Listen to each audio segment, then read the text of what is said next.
Everybody ready? Okay. We call the Northfield Township Planning Commission meeting for November 5th, 2025 to order. Please stand for the Pledge of Allegiance.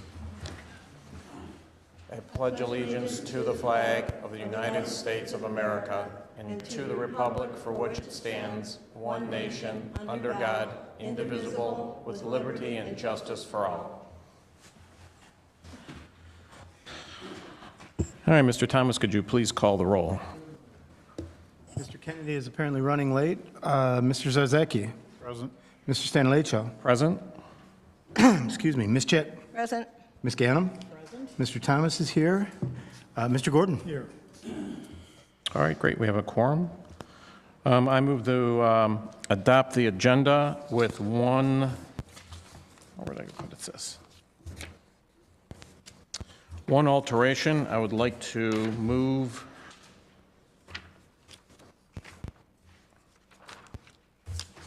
I thought I had myself organized here. Thank you. I'd like to move new business 11A to 10 and unfinished business to 11, just so that the people that are here don't have to sit through our master plan. I'll support. All right, thank you.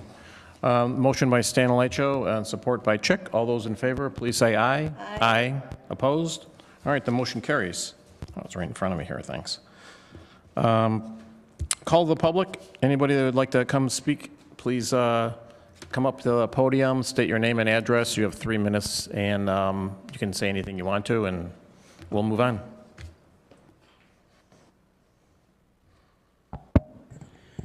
Good evening.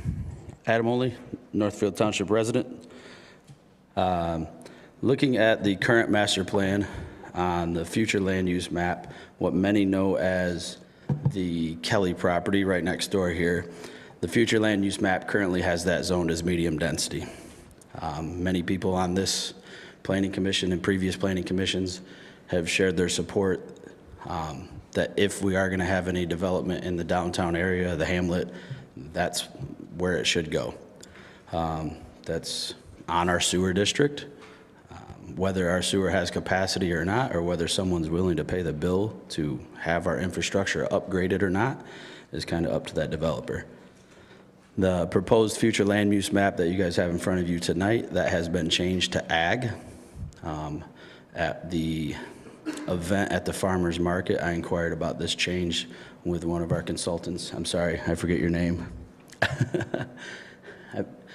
Jake Van Boxel. Yeah, so we spoke about it, and I just asked where that change came from. I feel like I follow the Planning Commission meetings pretty closely, and I don't recall the Planning Commission recommending that be changed from medium density to ag space. So I'm just asking that that be looked at, considered, and we don't completely shut that off to any future development if they're willing to pay it. Maybe 5 years ago, we should have pointed them to that property instead of the territorial area. So thank you. Have a good evening. Thank you.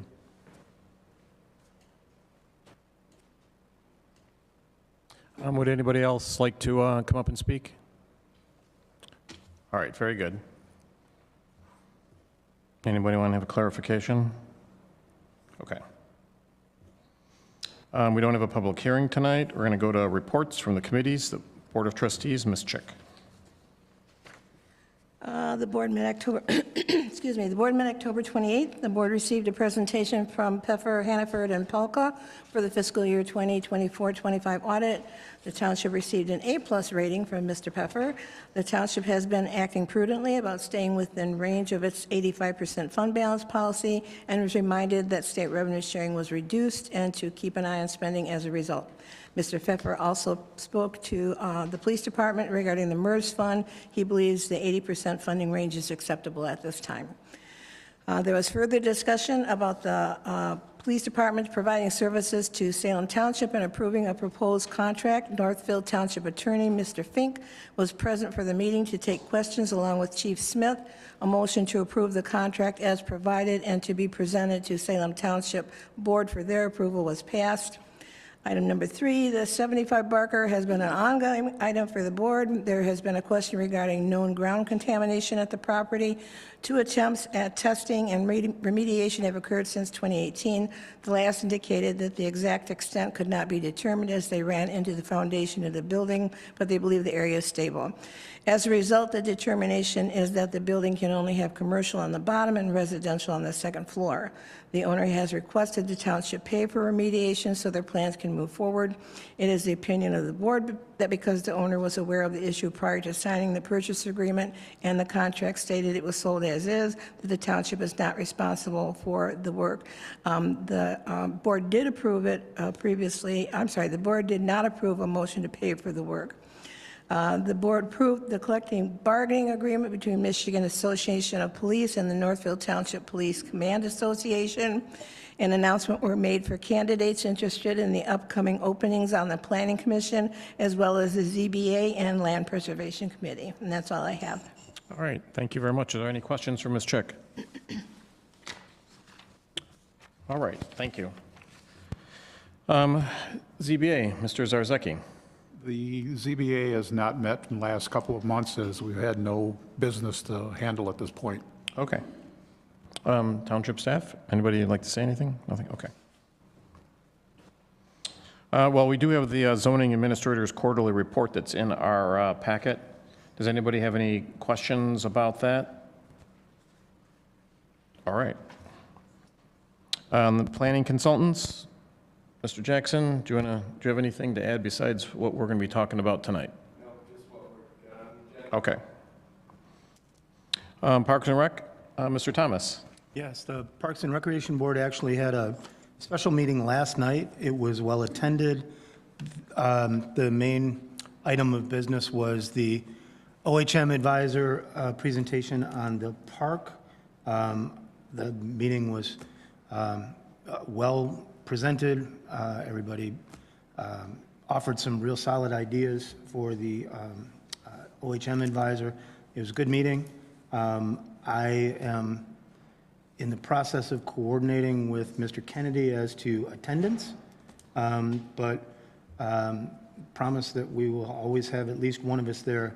I'm going to actually try to attend most of the meetings, even if I'm there as a member of the public rather than as the designated representative, depending on how our schedules work out. So big fun was had by all last night. All right, thank you.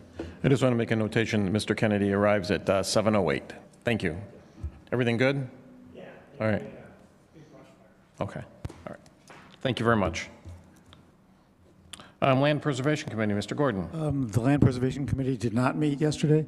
Nothing on the agenda, nothing to report. Okay, thank you. We're going to move on to 10, which is now new business, and that is going to be A, and that is consideration of setting a public hearing to modify an existing building located at 9429 Main Street into a 4-unit apartment building. The parcel is zoned WLD Downtown District. Multifamily dwellings are permitted by right in this district on the upper floors. Dwellings on the lower floor require conditional land use from the Planning Commission and Township Board per section 36-340. Does anybody have any comments who'd like to make? All right, well then I'm gonna go ahead and make the motion to direct the township staff to set the public hearing for consideration of a conditional land use application for 9429 Main Street to modify the existing building to a 4-unit apartment building. I'm sorry. At some appropriate time, I'd like to provide some comments based on Vidya's letter, if that's okay. Well, I personally, I would think that would end up being done when we have our public hearing. I mean, that's when we're going to have all of our discussions for all of this stuff. So this is just to set that, so that's my motion. Is there support by anybody? Or Ms. Gannon? Okay. So motion by Stanilecho and support by Ms. Ganem. Is that right? Okay. All right. Any discussion on that?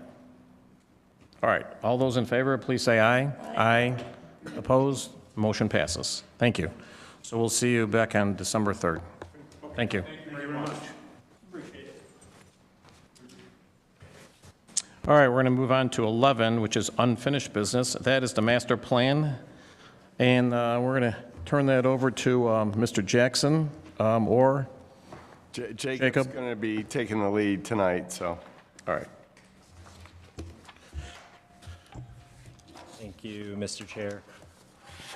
I'm not sure how you want to go about doing it this time. I did provide the updated master plan along with the list of the revisions that have been made. I don't know if this board had received that list or not. So I guess I would defer to you as the chair. How would you like to approach this? I know that most of us has probably read through or just reviewed it. I know Mr. Gordon, this was his that's right. So he has a list of things that we can go through to look at and review. I'm not sure if anybody else has any. I have a few. Ms. Chick. Yeah, so Mr. Olney doesn't have to wait. I'm sorry. I totally missed that as well, about the Kelly property being zoned ag. It has been medium-density residential, and yeah, I think it is appropriate for the downtown area, simply because we lost 40 acres of growth area in the downtown area when the county took over the preserve on 7 Mile. So I think that we should reconsider that. So the future land use map actually has 7 different changes. I met with the township manager and Ms. Durkin on the 27th and explained that that was definitely a site that we would have to discuss with you, along with the other 6 changes, and that specifically to determine whether or not that would still be included in the sewer service district and what appropriate zoning classification would be for that. So that was something you did catch.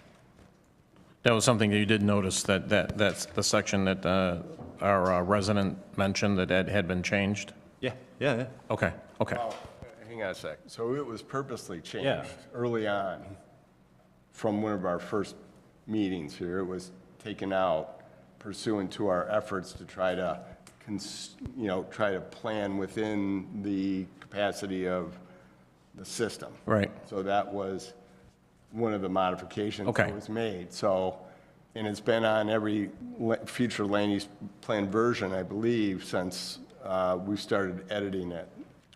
So the question tonight is, do you want to go back to the way it was, add it back in there, maybe look for another area on the plan to cut back, make some other switch? That would be the kind of direction that we either need tonight, or if you're comfortable with the future land use plan as it is, that can be one issue that gets further evaluated through the public hearing, through the public review process at the township board level, and can be something that's determined towards the end of the process. That's the kind of direction we need tonight. All right. So we don't get bogged down on some of this stuff, let's go through and work on the text that, or the issues that Mr. Gordon had and some of us had, and we can discuss that at the end. Sure. Okay. All right. Mr. Gordon. Thank you. First, I'd like to thank Jacob for all the changes that have been made. Let me interrupt for a second. Yep, go ahead. I'm sorry to interrupt. So should we consider, like, voting thumbs up on, or are we just, we're down to the minutia now where we're making choices. What did the chair have in mind as to how to approach each one of these issues, these edits? I'd like a consensus. Well, no, Mr. Gordon's just going to bring them up. We need to all, have some say-so on that. Right. So, I mean, if anybody has any issues or say-so about when these things are mentioned, or if you have your own, as we're going along on these, please chime in. It's not just, one person says all. Okay, understood. But how do we eventually communicate what changes that Mr. Gordon is suggesting, or others that we like and we want, versus the ones that we don't, numbers-wise? Because I can see some of these being like, well, I like it, and 4-3. I can see some of these being like 6-1. I can see some of these being 7-0. How do you want to do that? So some of these things, I think, are just, they're minor changes. I don't think they're large changes, and I think we did that last time where we Okay. went page by page and were able to chime in and change things or make suggestions. So if you feel that there is something that needs to be flagged like that, certainly chime in and say that. You got it. All right? Otherwise, we're going to be here 2.5 hours again, so, yeah. All right. Okay. Thank you for that, Tracy. No, that's great. Yeah. Jacob, thank you very much for the changes that you made. I can tell there's been a lot of work done, and a lot of the recommendations that we made from our last meeting are incorporated into this new version. Many of the recommendations I made, like the chairman just said, are more language sort of changes that don't really require, in my opinion, much planning input. Not that I wouldn't appreciate that input, but it seems to me that I'm trying to work really hard to get a document here that's the best it can be. So I certainly don't expect to get agreement on every item, but if we can start with the master plan. It's the page 4. The content is good on the little insert there of the update summary, but the photograph doesn't have any relationship to the copy that's there. And I thought maybe we'd want to do something that related to the summary. Ms. Chick? Yeah, I have no problem with this. I think this is indicative of our township and represents the spirit. Oh, I agree. It does represent the spirit of the township. It's just that the content there is talking about growth and 1,000 residential units of territorial and the sewer system problems. And I don't know what that's got to do with the 4th of July parade.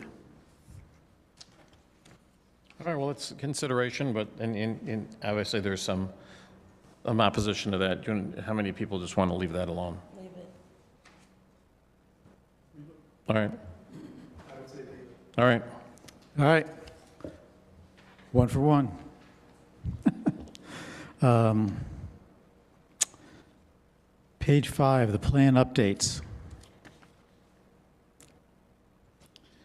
It seems to me the enduring policies should be the first heading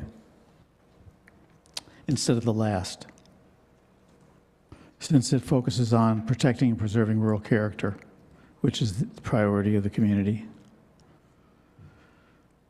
instead of SEMCOG data. What are you talking about, switching them? Yeah, just kind of moving enduring policies up in the top left-hand column. Rather than existing land, you want to swap them? Yeah.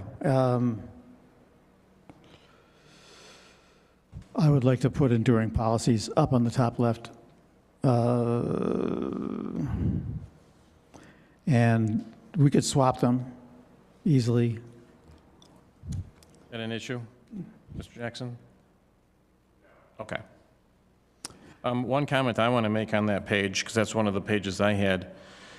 Under the sewer management policy, last time we were here with Mr. Rupel, we came to the conclusion that the maximum capacity of our wastewater treatment plant is 5,000 REUs, not 4,500. 4,500 was when it's the tipping point for that 90% that we needed to start to do something to expand that. So that number's wrong. I think we should check that because I remember 4,500. That's what we're going to have. We have, the numbers we had, that's why I was writing down the numbers. We have 3,500 approximately being used right now with the 1,100 or so that was going to push us above that 4,500, but we actually have about a 5,000 capacity. I know, but it's addressing limited capacity, and that would be our limit, so I'm assuming that's what the intention was. Mr. Jackson, yeah.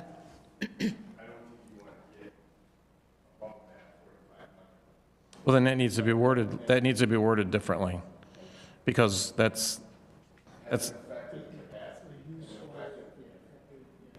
Okay. Is that all right, effective? It's also got to say approximately. Right, It's not a definite hard cap, so it's not a The way definite it's hard written, number. I'm not going to die on that hill, but the way it's written, it's a certainty, and it's got to say approximately. Right. What did you say? The word was effective. Effective capacity. Effective. All right. Okay. Mr. Gordon, can, As long as we're doing updates here and we're talking about the sewer management policy, does anybody think that the fact that the sewer policy, if these 4 projects at Territorial get built, will max out the sewer treatment plant, that should be mentioned right up front here, and the $30 million price tag? yeah, I wouldn't think so in the master plan, though, because we don't know if that's going to yeah. finish. So, I mean, then every time that we're going to get a proposal, that would end up affecting that. I don't think that should be listed in there. And that's a future growth. Yes, we've planned for it, but they haven't started building anything yet. They could change. They could, but we have approved it. Yes, we They have to are approve invested in but it. It's just with the preliminary current approved. markets and everything else, they may say, we're not going to build that much. Well, actually, the whole M23 area was for residential and commercial development. Later on, I think, Oh, US 23. Yeah, that's what I'm saying, it's a typo for M23 instead of US 23. Under the future land use plan, the last paragraph, it says M23, it's US 23. Yeah, Good catch. Right. thank you, Shirley. Changed the name of that. We did. When I was gone last time. David, yeah, so, but to summarize, right, on with respect to the at capacity or whatever in the 30 million, I think we've covered on page 4 that we're actually roughly, if everything that's planned goes through, we will be at max. And then I think later on in the deck, when you get into more specifics, we can get into some of the things you were talking about. I don't think we need it here. I think we've already made that point on page 4. Okay, no problem. Does anybody have any problem with the existing land use and demographics write-up? I don't. Nope. When we're Yeah. Right, yeah, I saw that, yeah. at the very end there, they're talking about 2,697 new residents, and I thought we might want to put something in there which represents a 30% increase in the township population, because otherwise, I don't know, that number just kind of stands there by itself without any It does, yeah. scope. I don't think it's necessary. All right. I don't think it is either. We've already stated how many were Oh, okay. potential. I don't think we need to beat it to death with, percentages and everything else as well. Okay, Okay. page 1, the introduction.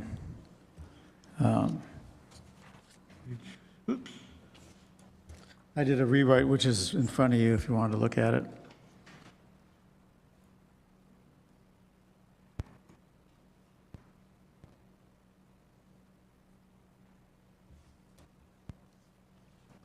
You just took out future growth. Yeah, I just kind of I took something out and added something. I think it's better than our first sentence. The master plan is. Yeah, I mean, yeah. Yeah.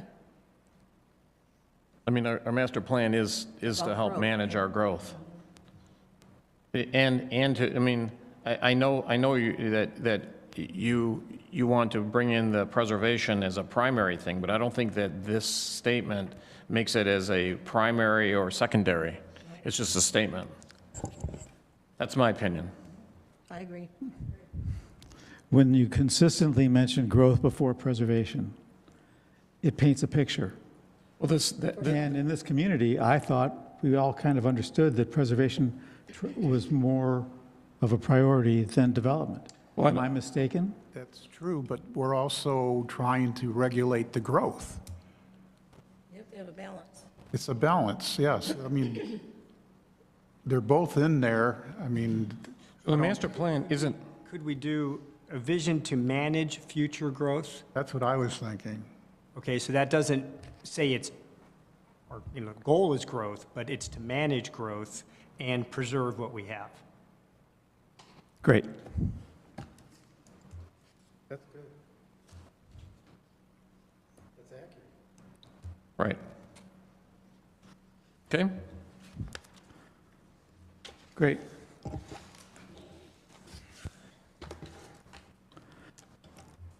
Page 2.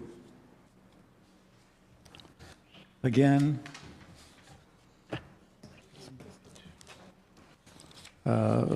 preservation, I believe, should come before development in item number 2.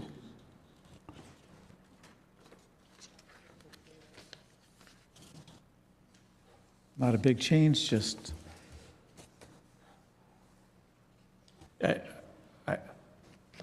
I don't think, again, I don't think in making a statement that we're taking and prioritizing one over the other.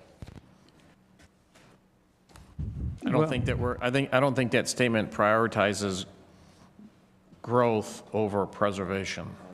I think in the 2019 plan, you could make a pretty good argument that crept in. But I think that the first round of changes that we made has scooped up an awful lot of this. Just my opinion, but I'm not going to get hung up on which relatively neutral term precedes which other relatively neutral term. I know what you're trying to do, but I'm just not, I don't feel strongly one way or the other about ordering those two terms. you know, before, that's fine. I mean, I'm looking for ideas of how the planning commission feels about all this. Yep. So we can just continue. Like you said, I'm not going to die on this hill. Page 3.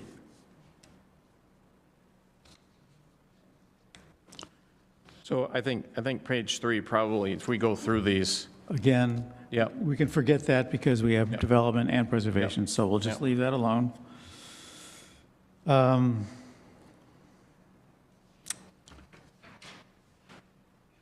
so the typo, We're talking about the planning process, and to back up for a second, this whole planning process paragraph,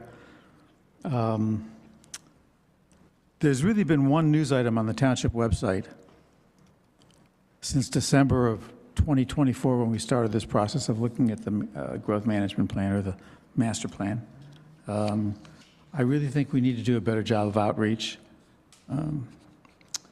The Market Business Expo was nice, but unfortunately, there was rain that day, so there wasn't a great deal of interaction. Do you think we're doing a sufficient job as a planning commission alerting the residents to this, what I consider to be the most important document that we create? I believe it's really the township's board's requirement to let those notices out rather than us. We don't have the ability to, send out flyers and everything else. We have to ask the board. Yep.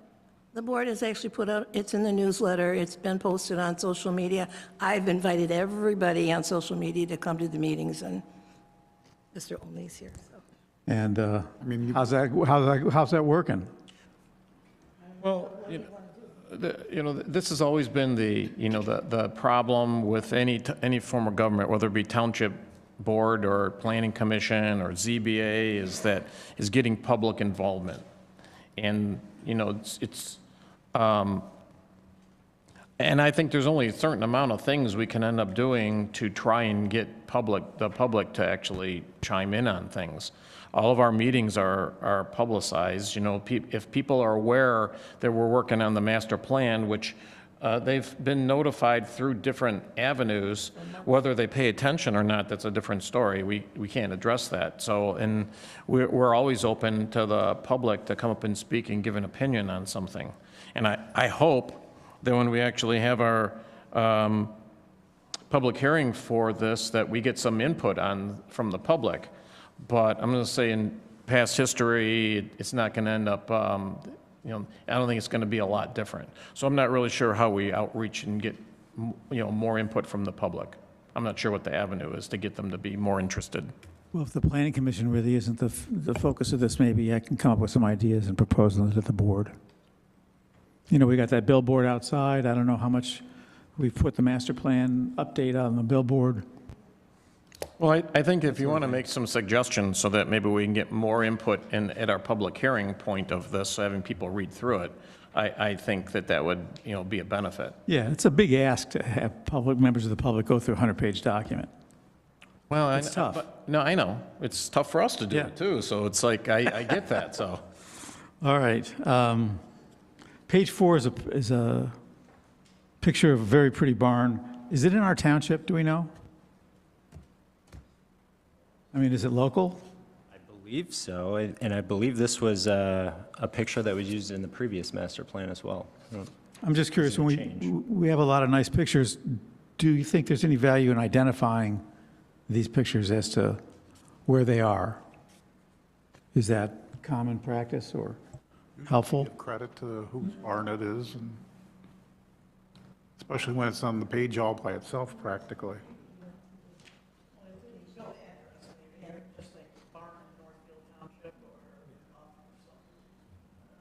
I mean, if I had that barn, I'd be pretty proud of it, Maybe. Just a question. I don't even know how we'd find out. Well, so is the comment that you want us to have a caption on all of the images? Because some of these are obviously meant more as sort of inspiration or aspirational photographs to capture the character of the community, not anything, anything specific, but we can provide a caption.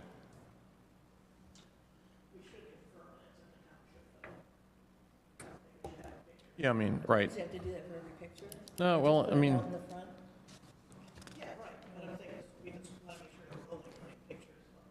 Sure, absolutely. We can verify its location, no problem. all right. What? Yeah, exactly. We'll verify that it's in the township.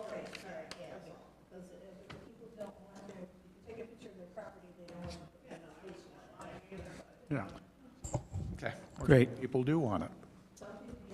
great. Okay, No, I Like the, know. Well, like, all right, next one, The 12. the photo on page 12 is great, of the library that was switched from the last, I think we've got an answer for the barn. Yeah, yes, I can confirm it is within the township. I went and took a picture of it the other week, and it was not as good of a photo as the one you All right. see currently. cool. I could give you the exact location on that, I'm sure, if you'd like, but it is within the township. All right. Okay, Great. Page 13. This is one of the big fundamental ones that I kind of stumbled upon when I was going through this whole document again. If this is meant to introduce people to the community, it seems to me that we've got a lot of our story at the back of the document under physical characteristics, where we talk about our geography, woodlands, wetlands, floodplains. We have maps of the community and natural features,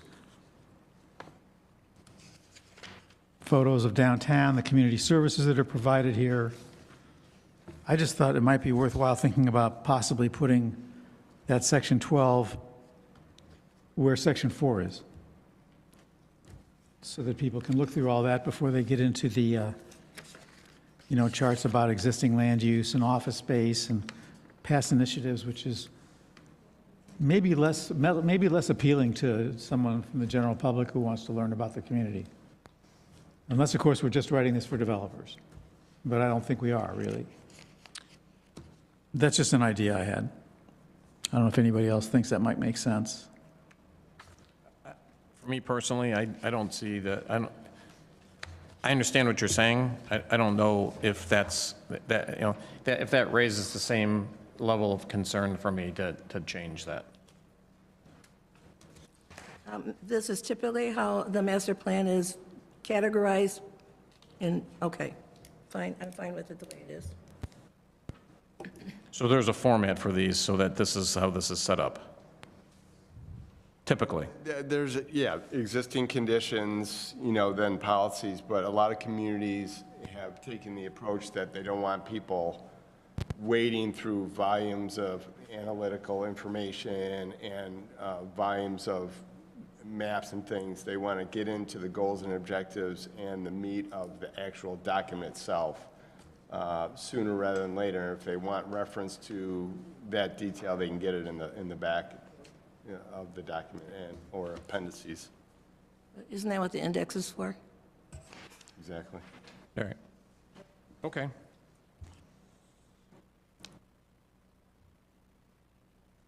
You know, I missed something on page 3. There's a typo where you're talking about in the planning process, middle of the document, it says between November 25 and February 2025. You probably meant 26? Okay. Back to page 13. It seems to me farming should get mentioned somewhere here in this paragraph. Or large areas under cultivation, or something along those lines should be mentioned under existing land use. I agree with that. The townships. Yes, should be listed in there. Yep.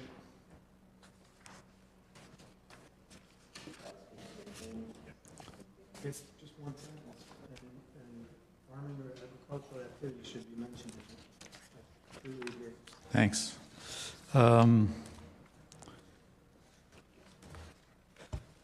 Again, on page 14, past plan initiatives, the number of existing and anticipated circumstances will affect the future of the township. I just thought we might put the word may in there, because who knows if working from home is going to continue to be a thing. It was a really big thing during COVID, then it's been pulled back, and several of the other factors, but certainly not important. That's fine. I don't, that makes sense. And again, farming might get mentioned here in one of these first 3 paragraphs.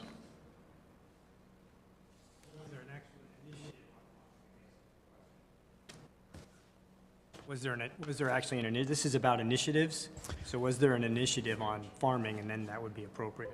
We do have in here mentioned that one of the goals of the community was to foster and promote farming in the community and do what we can to help the farming community. Right, what Mr. Kennedy was mentioning, though, is that was there a farming initiative? And this is just talking about past things that have happened. And so I don't see that there was an initiative to create more farms or farming or in the past. That's all that's referring to. I don't think that it's saying that farming hasn't happened. There's been no formal program or initiative, Right. Sorry, unless land preservation, if there's something in land preservation that's farming that you wanted to add to this, because a specific report or something that was a standalone document, I think that's the point of this. Eventually gets But that's mentioned later on, the land preservation, the millage that went through, that's mentioned in there. Okay. Yeah, that's fine. These are actual plans. Right. I think that if I scoured the 2019 plan, there's some mention about promoting farming in there, but it's not critical. Page 15, we start with some charts. And I had a conversation with a data analyst at SEMCOG to try to understand this chart compared to the one that we looked at from the 2019 plan, and because there's no relationship, because the state, SEMCOG used to use state data, which was done by aerial photographs, and now they've changed the metrics as of 2015, so none of the 2008 data can be, compared to what's going on in 2015. One interesting thing, however, is that he told me that in January of the next year, they should have the updated figures, like on this table here and a number of other tables that they've got in the works. And so it might be as soon as January that they will have more recent data than what we're looking at right here. It might make sense to wait on this particular chart to get the new one in January, because I don't know that our 63-day period will be done by then anyway. I think it's going to end up, we're going to have this going into January, right? Yeah. So when do we distribute it? Well, if if it goes to the board on the 25th, that's when it would get distributed, and that's when you'd enter your 63. If it goes on the 25th, that was the plan. And I think if it doesn't, then the 9th would be the next opportunity. Your 63-day window would start from there. Yeah. We can't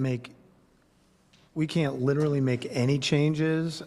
We could substitute we could substitute a more accurate, more up-to-date table to replace a table. This isn't a policy statement, this is a table. Between now and the time the plan Yeah. gets adopted, absolutely. Okay. Change that out. All right. So if that comes out in January, we could just swap that out, the information. Okay. Great. Can I ask a question just from showing ignorance here? What is vacant land? How is that defined versus agricultural? That's a good question, because there are other charts that SEMCOG has. If you go to the website and look up this particular website here, which I typed in and got to, underneath that, there's a chart about forested areas, farmed areas, and then it has a thing called barren or vacant or something. It's this teeny little percentage, 110 acres in the whole township. So that might be what they're referring to there. It's the second largest. Actually, this is bigger, isn't it? Yeah, it's the second largest category, and it's sort of, and the only thing the biggest thing that changed is things moved from ag to vacant, which to me is kind of like.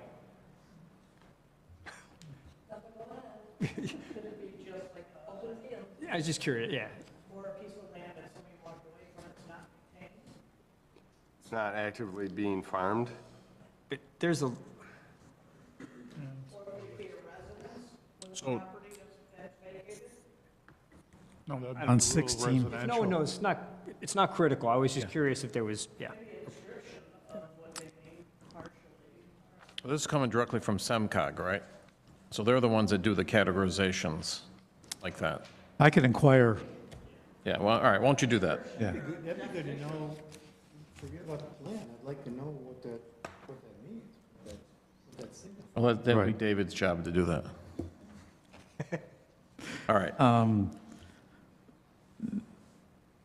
The other thing is I'm working with a couple of other folks trying to find out, we've got a category here called agricultural/rural residential, which really doesn't give us that, how much our land is being farmed, as opposed to how many farms have been split up and now have, like on my parcel, I have a house there, but I'm not farming the property that comes with it, sort of thing. I think that'd be very helpful for our baseline data at this point. So I've reached out to, originally I talked to the Farm Bureau, but they're very secretive, they won't tell me. And the guy at SEMCOG is going to inquire with the people at the state to see if they have some sort of means of sussing those two and splitting them out, because I think that would be helpful for us. Okay. And I will get back to you on the vacant thing, too. Because otherwise, what's the value of this chart? I'm not sure that agriculture only saw a 1.5% decrease, because what acreage is that? Does that include the Chestnut property on the Leland farm, or is it the property behind, the Barboni property behind Alexander's Farm Market, which is another 100 and, how many acres? I'm not quite sure how many acres that was. And then also the apartment building is, I don't think it was zoned farmland, but it was definitely farmland and agricultural property. David, recognize too, this is 2020, Yeah, so none of that is factored. none of that is factored in here, okay. Okay, so none of that is reflected in any of this, okay. Would have been listed as farmland back then. All right, so we're going to find out about that. So let's get bogged down in details here, so. Existing land use map, you like that? Yeah, it's very nice, thank you. And I'm checking with our land preservation consultant and with the Greenbelt to make sure that the county has all the properties in there, because that's where Jacob got this information from, is from the county. One question I had for Jacob. On 16, the preservation and conservation map, where it says private conservation easement, and there's a section right off 23, which is part of the property that is, that we approved for the apartments. All right, it's off, it's a little green slashed mark. So, my question is this, is that property, as far as I had heard the last time, and it might be wrong, hadn't even closed yet with the developer. So even though the ZBA has approved that whole conservation easement,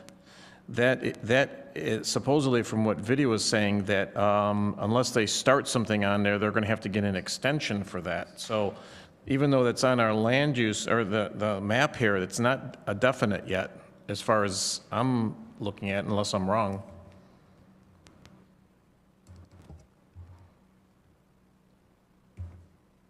Julie, nothing's final yet. So they will be coming back to ask for an extension for the site. The variance has been held, we have an escrow established Okay. for that, so I'm not sure about the closing, whether they have closed yet or not, but they have made strides to ensure that the variance stays intact. And they will be coming back. I thought Vidya had said that they have to go back through the ZBA and get an extension from that. They don't. There is no extension allowed in our ordinance, so in order to maintain the variance, we consulted with the That's fine, that's what I'm asking. Yeah, so they have an escrow established to keep the variance in place. Okay. So if for some reason that deal falls through, they're representing the owner of that property, that's still going to be, that variance is still going to stay. All right, so that's, Necessarily, but I think they have gone that far to establish. okay, so I'm just questioning that on our map, because that's not a definite yet on our map. That's a maybe, all right? Right, what's the time frame, do you think, Julie, on figuring out whether this is going to go through or not? I can't answer that from them. They are going to be coming back probably asking for, a year's extension.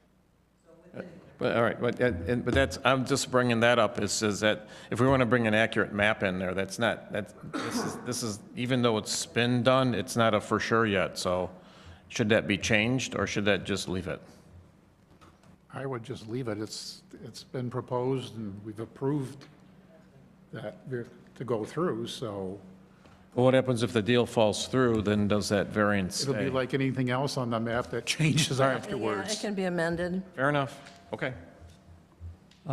Jumping to page 19, I don't know if anybody else feels this way, but I really appreciate seeing the surrounding land use of the communities on our borders, but with having our entire township just in white, then I can't really see where our land uses may conflict or agree with what our neighbors have. So why don't we add these to our future land use map? That sounds good. Yeah, And just eliminate the surrounding future land use map? Or, No, I think just add it for consistency to our future land use. I kind of like the idea of having both, to blank out the township so that visually we can see what's circling us, but also having the ability to look and compare what the township actually looks like versus surrounding. Maybe add another page instead. Well, again, I think if we just add those surrounding future land use to the township's future land use map, you'll have it all, map number, whatever map number it is. 17, you're adding it to, I'm not sure what map. he's going to add it on to, On page 54, yeah, just add it to that. yeah. Well, maybe it belongs on this section too, I don't know.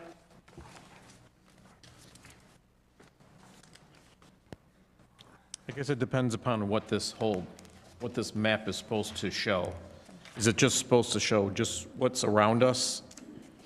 Or is it supposed to show what is around us and then what ours looks like? You know what I mean? So, I mean, if it's just supposed to show just what's around us, having the white designates our township. This is our borders.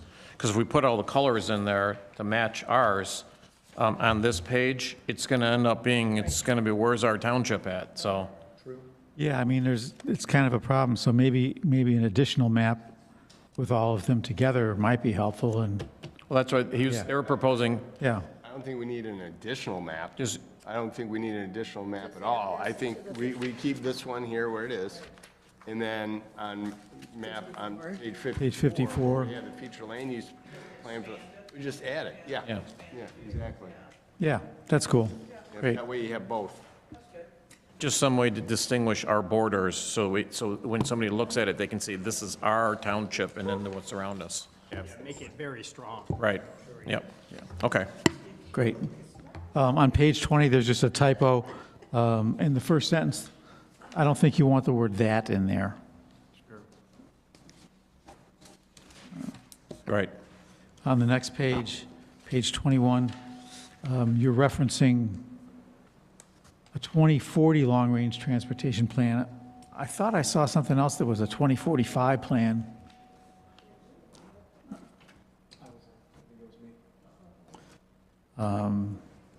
But maybe they're different plans with different dates.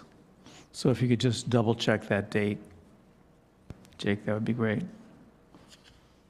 Also on this page, local government downtown development authorities, it still shows the Northfield Township DDA on there.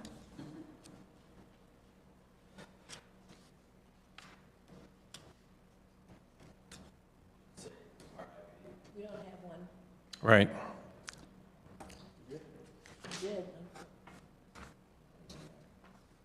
Okay. On the next page, page 22, there's a very nice photograph of the People's Express. But there's nothing in the language above it that references the People's Express or why anyone would know what the People's Express is, because there's no caption or anything.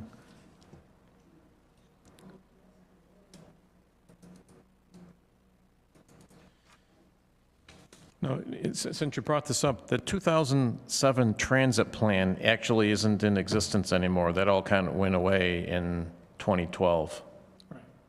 Oh, really? Yes. Okay. That all just went away. So I don't think there is any 2007 transit plan. There was, but Washtenaw County has no plans of expanding that. So it was replaced by the 2013 Washtenaw Area Transportation Study? Pardon me? It was replaced by the 2013 Washtenaw Area Transportation Study? Probably, but I know that plan went away. Okay.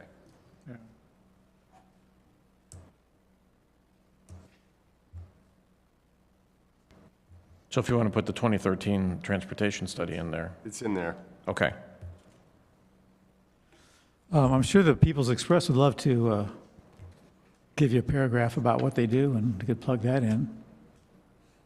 I think it was just an example of transportation. I don't think they're county, I think they're, The heading is Washtenaw County Initiative. They're not county, but they service. Yeah, Janet, you can just go ahead and talk. Mr. McDonough, through the senior, I'm going to say it wrong, millage that just passed, we do have another service in Northfield Township, the Jewish something service. Do you remember the name? Yeah, I don't remember the specific, but Yeah. it's People's Express. yeah, it's So we People's have- Express and Jewish Services, I think, something Okay. along those lines. So there are two services now that are servicing, And they're free. and they are free for seniors age Over 60 and over. Okay. so we're going to try to add something about that in there? Is that the idea? Maybe under the transportation section, we add that. Thank you. Okay. 23? Yeah, 23, I mean, I think it's fine and dandy. I just don't know that, what our position is on having photographs of some businesses but not other businesses, whether we're going to be stepping on toes or, you know.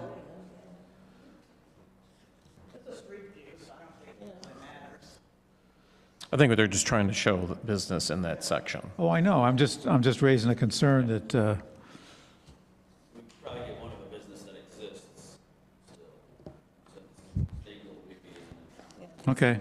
If nobody else has any concern about that, then I'm fine with it. Photo on page 24 is very nice.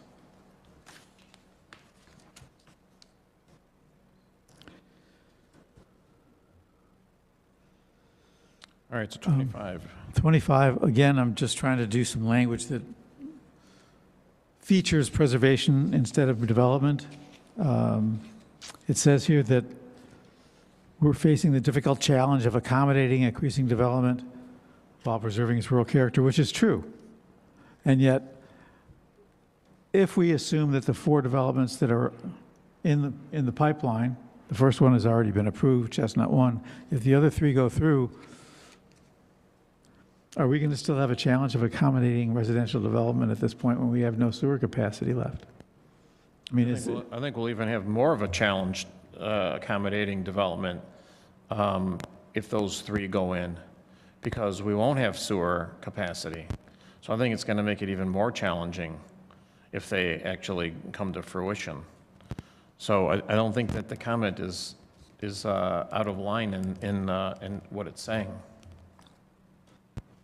Yeah, I just suggested we change where it says accommodating, increasing. I just said let's replace that with managing. So the Fair, challenge of managing development while preserving its rural character. Okay. very nice. There's one other area, maybe that's the very beginning where we say Northfield Township is a growing community. Why don't we just get rid of the word growing? Northfield Township is a community facing difficult challenges of accommodating increased development while preserving its rural character. Yeah. I like that, but with what John said about I mean, is a we don't have community this- we facing don't have difficult to keep challenge of promoting growing. managing development. Right. Okay, we got it. Okay.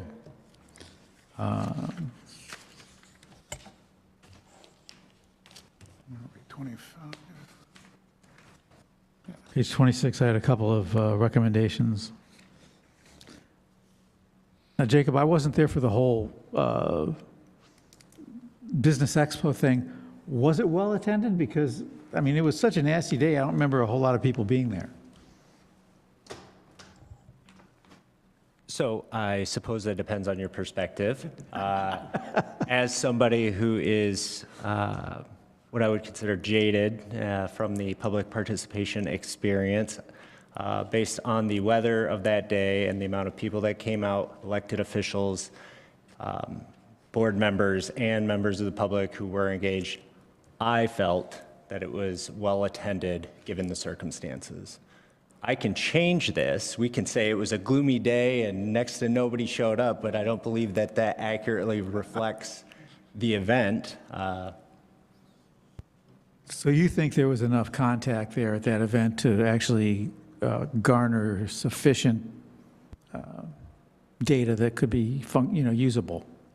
I was pleasantly surprised by the turnout when I got up that morning to attend. I figured I would be standing in the rain by myself most of the day, so. And again, it's not the only input we're getting. That's not the only input we're going to get. We're going to get it during the 63-day review period. We're going to get it during the public hearing. So there's more opportunities for the public to give us their input. And it specifically addresses the Business Expo was well-attended. It was well-attended considering, number one, the weather, but it's not atypical for, I've been to several of our farmers market, and it wasn't like, it was probably a little less attended, but it wasn't like dead. So there was plenty of people there. I don't know how many people actually stepped by your booth, but the Business Expo, quote-unquote, was fairly well-attended. I have one question. Do you have a picture that shows people in the booth? I do not, no. Because that would have helped give a little bit of perspective. AI, do AI. I could check with staff to see if they took photos of the event. Jennifer was right across from you. She might have, or Mr. McDonough. I'll inquire, see if we've got anything Okay. to capture that. I will try to take selfies with people next time. Well, just, I was there. we're talking about it was attended and there's nobody in the booth. Yeah, good point. On the right-hand column, there's 4 different categories. I would kind of suggest that we rearrange them. I'm sorry, where are we? He just wants to he just wants to change these around. Oh, I don't think it matters. I mean, it's, do people want to or not? What do you want to do? Just to leave it give them alone. direction. There's no reason to, yeah. There's got to be some logic what prompted this. Was there anything? Like, in your opinion, was it the most important for the commercial corridor design? Probably the way it's right here. Or no? No, I'm just wondering, Yes. is it the importance that we want to develop, or is it the importance of what people thought? I don't think there's any method to it other than the arrangement in the photo. Yeah. So do you just want to leave it, or does I it would leave matter? it. I don't see a reason to change it. Oh, I'm with David. I think high-density housing should be in front, and my reasoning for that is the paragraph as written, this is a strong opinion, opinion's the wrong word, but the language in this paragraph indicates its importance to the feedback nature of this. The other 3 are generally, I would classify as lukewarm or not as intense as the response against or disdain for high-density housing. So I'm with David. I think that one should go up top to the extent that we're ordering them I don't. by priority. It doesn't matter to me. I mean, I have no opinion on that. So, I mean, Support that going to the top. if you want to change these around to to what David has listed in here, high-density, corridor, off-street, and commercial, I have no problems with that. It's just a simple pace and move things around. All right? Great. Page 27, when I look at the right-hand column of the public participation, I think that you're burying the lead here, and the lead is that, is the last paragraph, and it should be the first. Or the second.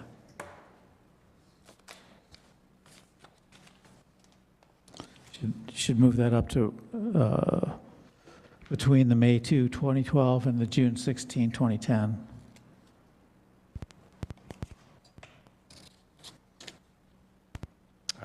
As a newspaper reporter, I don't like burying the lead.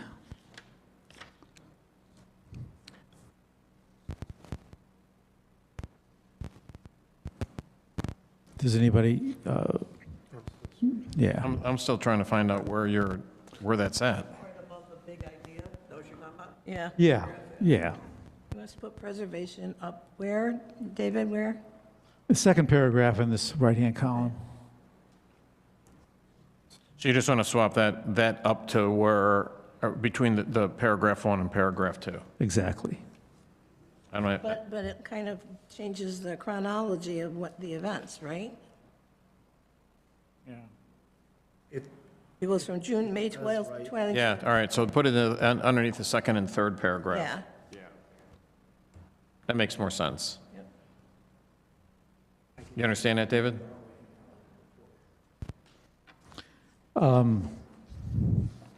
I just think it's the lead, that's all. And you're talking about public events in 2010, the first sentence, and in the second sentence of the first paragraph, and then in the third sentence.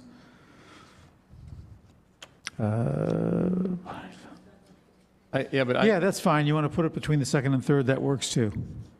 It just shouldn't be the last thing, that's all. Yeah. I just think, too, that if anybody's reading as closely as what we are at these things, give them a lot of credit. No, No, we're just trying to do the best we can here and get it as close to perfect as we can.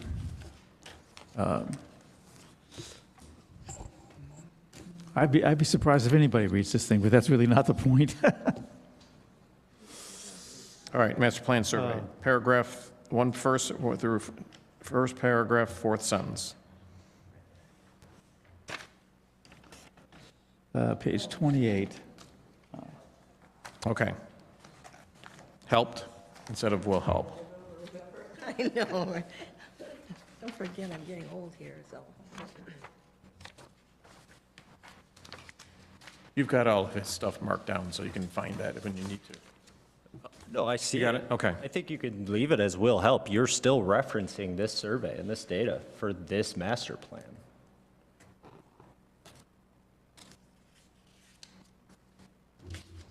Sure, it has helped, but it also will help in the future having this in here. Oh, yeah, it's a future thing. It's not a past thing. All right. It will help.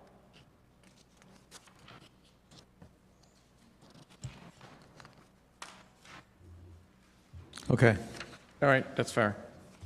Okay. What's next?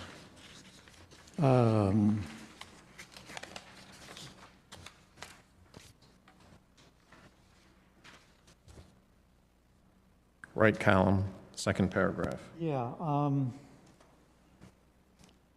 we're talking about the 1996 survey, and I appreciate you getting that in there, Jake. Thank you very much. I just had a few comments there that I'd be interested in what people think.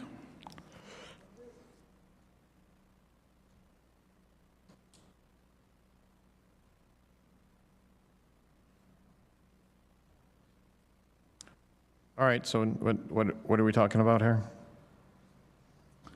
The first bullet point in my notes talks about the right-hand column, second paragraph, where the goals and statements are for more detailed development decisions may be made. Just add the word preservation. Where at? Second paragraph, middle of the second paragraph, the word development. Preservation and development decisions, not just development decisions. I would take out development and just say more detailed decisions may be made. Okay, That would be better. cool. Leave it. Right. Doesn't need to be there, okay.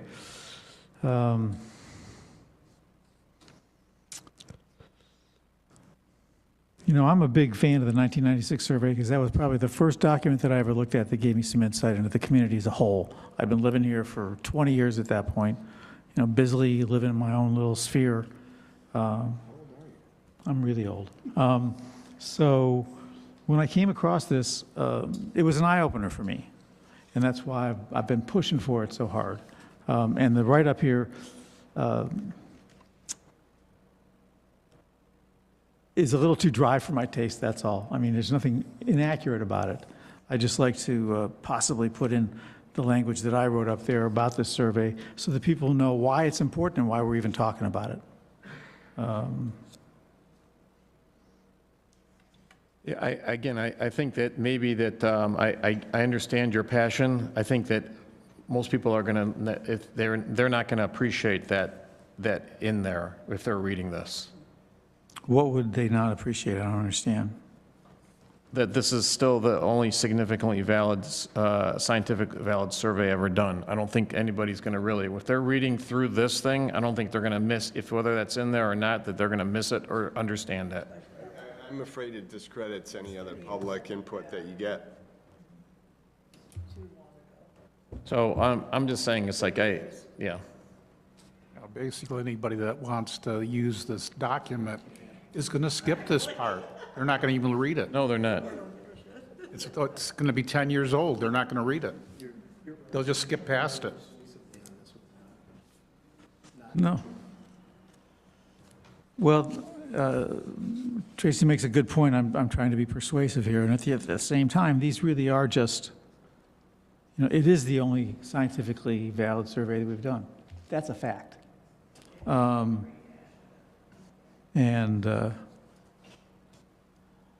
mean, the others are not without value and merit, and they all support the 1996 survey.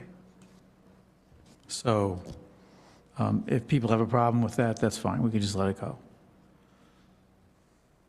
I just think sometimes we're getting too detail-oriented in some of the stuff that we're talking about, because it's specific to what we're looking at, or what individuals are looking at here, but the general population that's going to look through this stuff are not going to nitpick those particular details, because they're not even going to understand it. I give the public a lot more credit.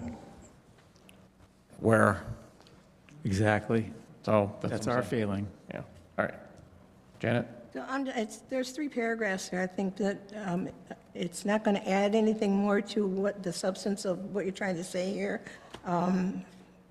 That's just my opinion. I think it's fine without it. All right. Page 29. Thank you for rearranging these bullet points because they definitely were different than they were on the last version.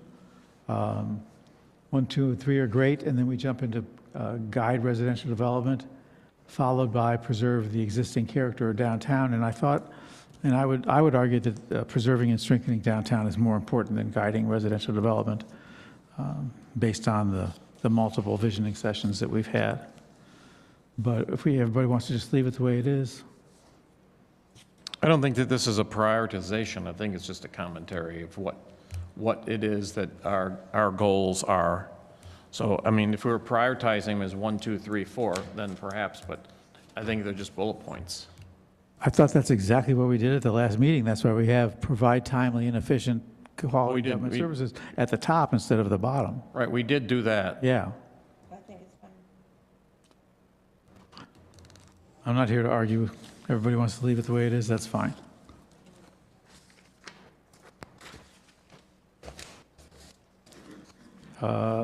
Page 30.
States, I mean, we can't go beyond what our zoning ordinance indicates. Right, this is just trying to delineate Okay. general. I'm going to quibble with that one because I read bullet point 3 to talk about development in general. If it's commercial or industrial in the appropriate spots, we want it. And I would not be in favor of the adjectives limited in association with that. Number 3, Yeah. okay. Because it could be referring to something other than residential, but we are talking about the agricultural open space area. In bullet point 3, That's true. This is the open space and agriculture section. Where we're not really looking for, the subject of that sentence is maintaining a pattern of development and transitional area. We're not talking necessarily about open space. We're talking about maintaining a pattern of development. And I don't think the word limited should be associated with just development. I think limited, if you want to say limited in targeted residential development, you might convince me, but just limited, just development in general, I'm not sure that's accurate to everybody's goals. If we get development downtown where everybody wants it, we don't want to put the word limited by it. right, but this section is not talking about downtown. Oh, you're right, the section's talking about agricultural open. No, but it's It does with clear edges, yeah. everything. It You're does talking talk about all of what's the. around it, yeah. And the same thing I'm happened. not sure how I feel about anything anymore. I mean, situation. I agree with you. I think, because this page actually, even though it's agricultural open space, it does talk about everything. When you look at read the policies on the right side, the same thing goes with dot point number 8, limited new residential growth to, the proposal. And it's talking about the sewer system, which clearly is not in the agricultural area, right? And I don't think we want to say that we want to limit growth to just the existing public service area, because I think we want people to be building 5-acre minimum stuff, for that to continue to happen. We don't want to lock that off. And I think that's how I read your comment for dot point number 8. Limit new residential growth to a 5-acre minimum house is still residential. I don't like, that's what I'm saying, I don't like that. I would keep it what it is, right? Okay, so number 3 is okay, but number 8 is not? Or either one of them's in it, okay. I don't think. You don't want the limited at all? Just leave it as it is? I think leave it as it is. Okay. I think it's okay. I don't think there's really any argument about the 5-acre But at all. But the point is, if you say limit new residential growth to the sewer service area, that, some people, I would interpret that as, that's it. We don't want any more residential homes anywhere else. Right, and I don't think that's the point, right? I think. All right. Yep. What I just find so confusing here is that we're talking about the ag space and open space, and we spend a bunch of time talking about residential development in that area. That's a different question. Because I think it's just a positive way of reinforcing the overall objective, which is steer the development to the areas where there's sewer and keep it away from the agricultural open space areas. Either way you guys are talking about, it's the same exact thing. Well, By saying limited, it's just a negative way of saying encouraging it elsewhere. Limiting it here is just a negative way of saying encouraging it over there. It's the exact same policy. It's the same policy. so Steering growth where it belongs and away from where you don't want it. It's the same policy, right? Okay. okay. We're good with this? Okay, so we're gonna go with the change to the left-hand side under the goal that I recommended. Janet said she liked that, and everybody else seems to like that, and then we'll just forget about the bullet points. Yeah. Okay. Page 31. Natural resources.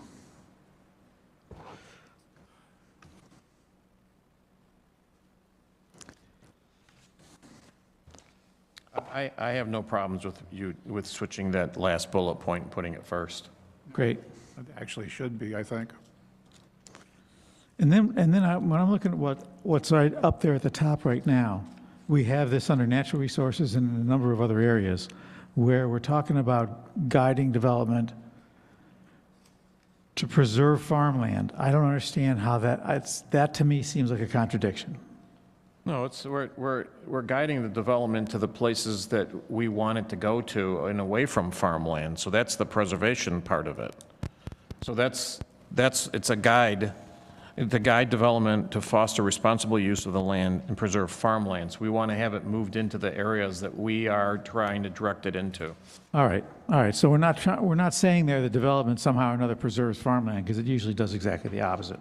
We're going to try to move it someplace where Correct. it's not impacting farmland. Right. Okay. Okay. 32. 32, when I look at this, I would reverse the order of these bullet points completely, the reverse order of how they're presented here.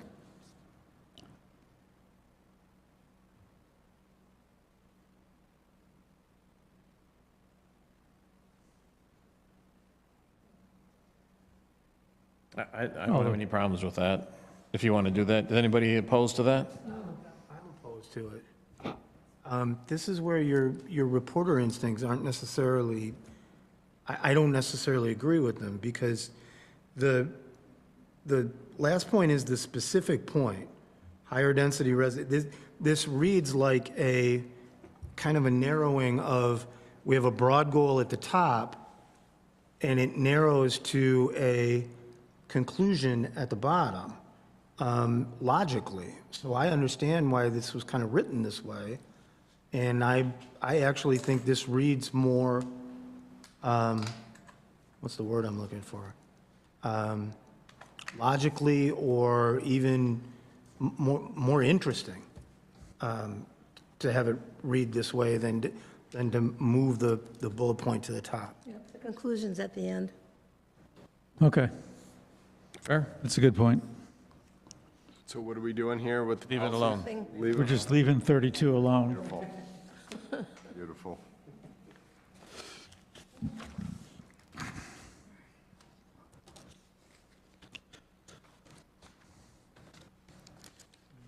What's the add low impact to the description? Well, I think that we have that in some parts of our zoning ordinance, and I think we prefer to have industry that doesn't have a lot of noise, a lot of pollution, a lot of traffic, and all the impacts that come with it. Well, there are already restrictions on noise pollution and light pollution and all those things in our commercial district, so, All right. my opinion. So when a commercial entity comes in, or a real estate guy comes in and says, I think I can put my stamping operation here, or whatever, the land is cheap enough, it might work for me, logistically, whatever, but it's going to be really noisy, and he doesn't see anything in there about low impact, he's going to say, well, then it should be just fine. But if he sees low impact, he may want to go someplace else. Is that a message that we want to send or not? I don't think so. Okay.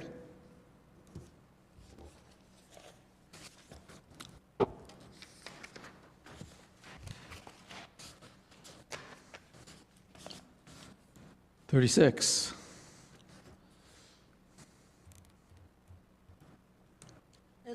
Mr. Jackson, on this transportation page, is that where you wanted to add the People's Express and the other services that we offer, or is that somewhere else in here? I think that probably goes in the plan section, Okay, where it thank you. talks about transportation. Yeah. Okay, thank you. I found page 36 to be difficult to fathom. Talking about 3 different studies that were done.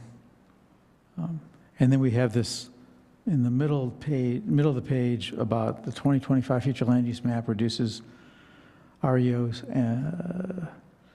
build out at 7,000. I remember I brought up 7,000 at the last meeting, and I was told that's not an accurate number. So I think you're getting this all confused, because I actually went through this. I've got some questions on this. I think it's laid out fine. The 4,500 REUs is, we need to verify that and list it down that is our operational capacity. Is that so? Effective. All right. Based on flow rates, the 7,000 number is that if they did the expansion up to 7,000. It was 10,000. I don't think that's what that was. I No, think that this- included, the 7,000 number was the number of people expected, including the people that are already on the service, that are already users. But this was based on an expansion, right? To complete a build-out of sewer to roughly 7,000, right?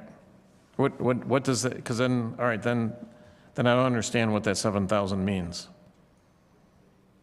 Projecting the future land use categories at 100% build-out of the sewer service district would put your anticipated REU usage around Okay. that 7,000 figure. Okay, Right. but when we asked Mr. Rubel, he said that included the current users. That's right. Yes. Yes, okay. So it would be an additional 3,500. 2,500. Okay. We talked about showing that if we could do a chart or whatever that shows where those are, right? What not where they are, but what categories they fall into, right? Because it's not all residential, right? Some of it's commercial. It's building out all of the land use areas. We have the chart, yeah. Okay, so we could put that chart in here or some, or, Not at this time, we cannot. So I've had this conversation with township staff. We need to have more data from the BSNA file that we received. When we take the data from that BSNA file and apply that to the county GIS Python, we are somehow losing about half of the parcels connected. And so we are unable to provide you accurate details, accurate information that you. but you've come, I mean, but there's a number, 7,000, so there's something Yes. behind So that. how we calculated that, But absolutely. what you have been asking for is to say, you're asking for data on all of the unconnected parcels within the district and calculations on that. No, I'm asking for within the district, right? If you're saying within the district, if you build out each of the different zoning categories or land use categories, like commercial, residential, industrial, and then how many REUs will years that generate each? each? Yep. Okay, and I think we actually want to show, because I think we've made I think the discussion's been, what's happening here is we're actually significantly reducing the actual REU, I call it risk, all right, between the prior plan and this plan. I think showing that would be very helpful, because it's not, Are you asking per parcel? Because how No, many no, parcels? Oh, okay, I per heard. land use, Okay, per thank land you. I heard parcels and my brain went. Per land use category. Per land use So like category. 4 or 5 land use categories. The old plan said we were having like 14,000 REUs potentially with full build out. Yep. And now we're saying it's 7,000. Right. That's a very significant improvement in terms of narrowing down the risk of And we've gone over this, so many times. So, and we showed you the chart before that showed the developable acres within the sewer district area. And we broke it down by land use, and now we apply the REU factor to each of those land use, buildable land use areas to get the 7,000, show you how we got the 7,000. We can put that in there. awesome. So when I was reading through these 1 through 4 that are listed down on here, some of them seem like they're actually suggestions rather than a policy. The township should implement the resulting policy of the 2025 study. The expansion shall be bound by the capital improvement needs. These are. Well, you are going to have, the board is going to adopt a sewer policy. Right. And it's going to be a standalone Right, no, I policy. understand that, but these are suggestions in here rather than a policy Right. at this point. This is not the policy. The policy is mentioned for November 13, 2012, which we haven't been able to, I have a copy, but it's difficult. I'm just saying that when I'm looking at this, this says expansion policies, but these 4 aren't a policy. They're Right. more suggestions. Of what to put for what the township should put in its policy, like a lot of these recommendations, for instance, in the zoning plan that we have later on, those are recommendations for what you should put in your zoning ordinance. All I'm saying is that it should probably be listed down on here that these are recommendations to develop a policy. Okay, clearly So that, state what rather these than are. saying these Sure. are actual policies. Yep, okay. Just so that when I was reading this, I'm like, these aren't policies, they're suggestions to the township board, which are fine, except for we need to make sure it gets clarified that these are our suggestions at this point in time to develop this sewer policy. Yep. Okay. Yep, and I do like the comment or a suggestion to add links to the studies for the sewer. Okay, thank you. I also notice here that in the first paragraph, we still have that sentence that the report recommends the construction of an equalization basin. It's already been built, which somehow should be reflected in the language here. Well, I think it said that's referencing the 2015 plan, is that correct? And then maybe add in there that this was completed in what year? Maybe the report recommended the construction of, which has been completed. Yeah, all right, that's fine, fair. Any issues with that? Okay. Just, Jake, if you could kind of look through this whole thing and try to simplify it somehow, or,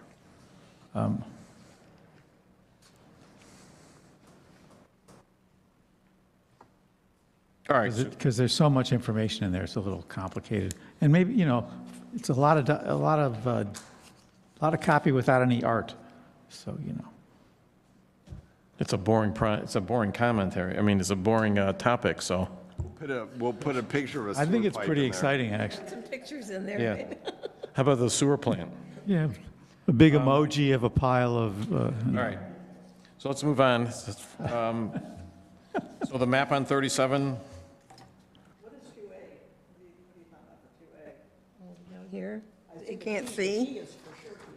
set, some areas are set for Don't see 2A. 2 acre, sorry. Oh, There's 3 areas that are kind of a light yellow. There's 2 below Whitmore Lake and above Horseshoe Lake that are within the sewer district. And they look like they're undeveloped at this point in time. how about we clean this map up so that we can actually see where the sewer line, where it's at? Like maybe, Provided by staff. maybe make, all right, that's fine, but maybe make that section white, like we were talking about the township before and the surrounding communities, so we could see where it's at. there is a map that's all white where you can actually We see. can modify it. Okay. Okay. Problem. So my curiosity is just, I'm looking at some areas here that look like they're, that I can't tell why the district, I guess the history of how the lines got drawn where they are would be fascinating to me, why some guy's property gets included in the sewer district and the guy right next door to him doesn't. It's what, This is where you can put your wastewater treatment plant. Well, I mean, that question applies to every single property that's adjacent to this district. So I would not ask that question.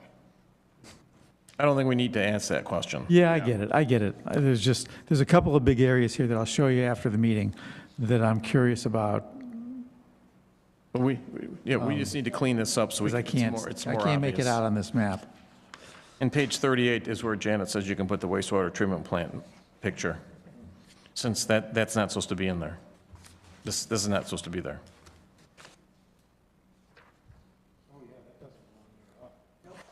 That's just a placeholder, Spaceholder? I assumed. This is the photo that I was provided. Oh, no, that's not what it's going to be. Complete anyway, Yeah. so. There's a site plan still coming, and a big discussion about the boundaries. All right, it's No, out. I'm just saying, what was that supposed to be anyhow? That's just a park plan. What was supposed to be there? Park plan's changing. It was previously the old plan. It was the old plan. So. I don't know where that fits in, so. So we'll just take it out. I'm not blaming you, I'm just saying I don't know where that fits into anything we're talking about here, so. It was just the cover page it was the facing page for the township sub-area plans, I think. Oh, It didn't go to the previous section, it went to the future section. all right. Great. Page 41, land preservation sub-area, under characteristics. I would think that in this area, we were talking about large lot, single-family residential, not just single-family residential, because everybody's got to be on at least 5 acres.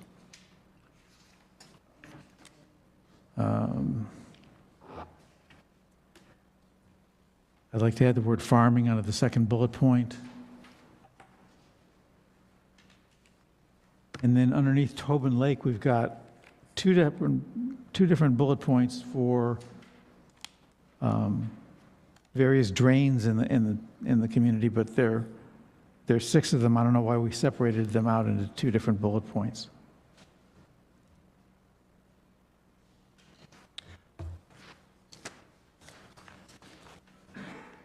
I don't have any problems with that. Anybody have any issues with what he wants to change there? And can we add those drains somehow to be visible in one of these maps, like the sub-area plan for the land preservation area, where these drains are?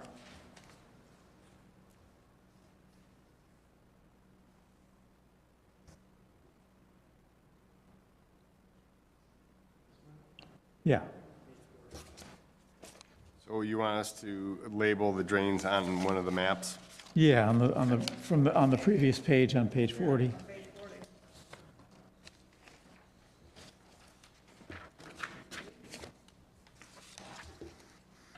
Okay, Great. good.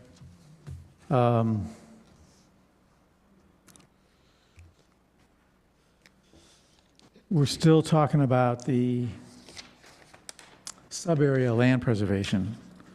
And under the strategies, there's a number of recommendations that I make as well as under the guidelines.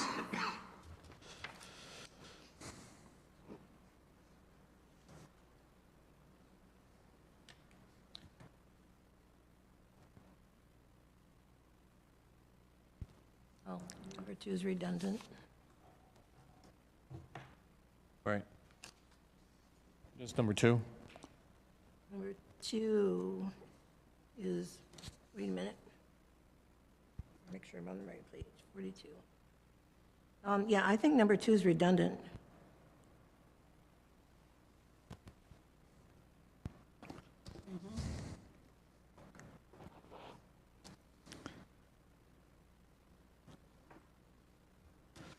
I don't have any problem with 5. When you read it, encourage new growth within existing public sewer areas of the township instead of areas ideally situated for it. That's just another guide towards saying what we want. We want to keep development out of this area and encourage it in areas where it belongs. I completely agree that that's a good sentence. I just don't understand why it's in the sub-area of the land preservation sub-area, because we don't want to encourage growth in this area at all. You can have cluster housing in ag, though. I'm sorry? You can have cluster housing in ag. Do we want, we have some cluster out in the ag area, like in 1 or 2 places.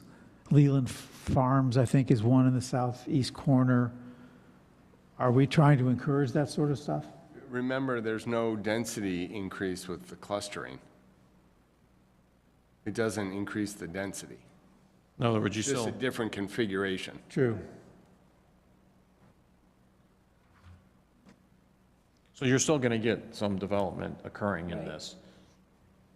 Well, obviously, there's going to be people building their homes on 5 acres, or if they have a larger lot, they can cluster them and Right. have a lot of open space. I just am always confused by how much reference to development we have in the land preservation area. So if you want to leave 5, that's fine.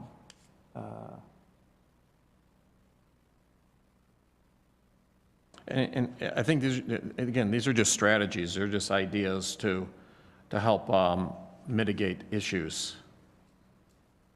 8 is fine. So I don't read these as that this is encouraging development in these areas. It's just saying, as our strategy, we want to end up encouraging development outside into certain other areas other than here. That would be a good number 1 under the strategy. Discourage any residential development beyond 5-acre homes and large lot residential in this area. Well, it's in our zoning. You can only end up having 5 acres in that area anyhow. I'm just concerned about developers who come in and say, well, listen, you're talking about all this development here that, it's happened already, Right, but it's limited by for our the zoning. zoning. Yep, okay. I said, that's when I go talk to Julie. Okay, so we're going to, on the right-hand side, under design guidelines, we're going to delete item 2 as redundant. And again, number 7 is talking about, when we have subdivisions in land preservation, in the land preservation area, we should have nice entrances or something. Why? What's the point? Why do we even talk about having subdivisions in the land preservation area? I think it's confusing. I'm not sure where you're meaning. Where are you looking? design guidelines, number 7. Well, Right-hand I side. think, really what, one of the benefits of having a cluster development is you could have a single access point off of one of your, arterials to provide access to 5 homes instead of having 5 individual access points out onto the road. So there is access management, even in the agricultural area, is something that you should be aware of and focus on. Right. Maybe instead of saying subdivision, you say cluster developments? Probably. Okay. Yeah. Carefully review site entrance drives and entrance. Yep, I like that. Yeah, great, cool.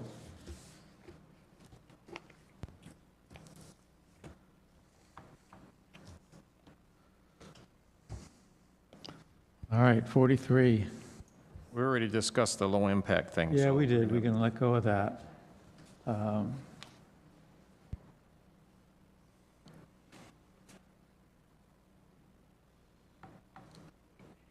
A second bullet point about, are we looking for more residential development at these intersections? I think that when you ask that question like that, you're assuming that these 1,100 homes are going to go in here, and that's not a foregone conclusion. If it was, if we were farther along in that process and those were, in the process of being built, I think your concerns would be much more addressable at this point. But a plan is just a plan. So this is where it is we want to have the residential development take place here because it's within that sewer district. So I think just the fact that we mention it, that's where we want to have it, isn't a bad thing. All right. The one change that should happen is that the second to last bullet point says 1 freeway interchange within the sub-area. I thought there were 2. It's 6 Mile and Territorial. 6 Mile is no longer within this sub-area. You see, Well, they talk about it right at the top there. Top you put in there. One's got to change, it's got to be Ah, Right.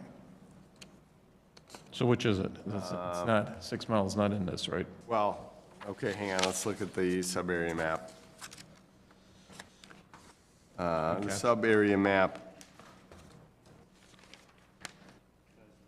does not go up to 6 Mile, right?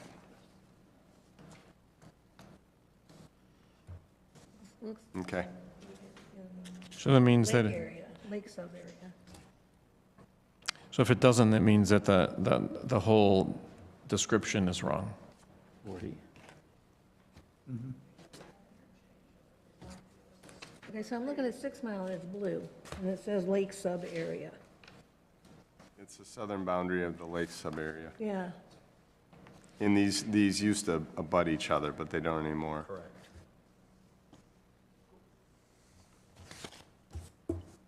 Yeah, okay, so this has to change. She'll reword that Yep. to change. You need to reword that Okay. whole thing, that All whole right. description, to be accurate to what we're now talking. So the description in the pink area. He's going to redo it. Yeah.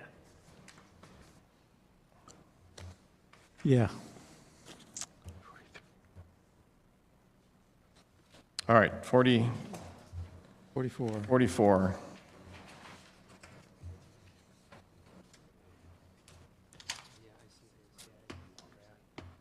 We've already gone over this, so Yep, leave those references to residential. yep. That's fine. Okay. 45, design guidelines. More residential. It's a nice picture of Joe Mart Technology Park. I thought we might want to put in another one, another new park that we just had, our most recent one, which is the Nova Business Park, instead of the gas station. Right, I agree with that. I had that circle, the gas station, I'm like, that's, That's not what that should be. Oh, you mean, Yeah. Keisha's place should be up, the picture, or just take it out? Take it out, put Okay. Omar, one of the other ones that are there, No, yeah, Nova. Nova, whatever. Right, yep, right, yep, thank you. Okay, let's move along So then here. this is again a big structural kind of layout thing. We're talking about the lake sub-area starting on page 46. And I think it is more of a priority to the residents of the community is fixing up downtown and the lakes area than the US 23 interchange. So I thought that maybe we could move this after land preservation, but before US 23. Lakes 1 second, and then the central US 23 third? Yeah. Okay. Okay.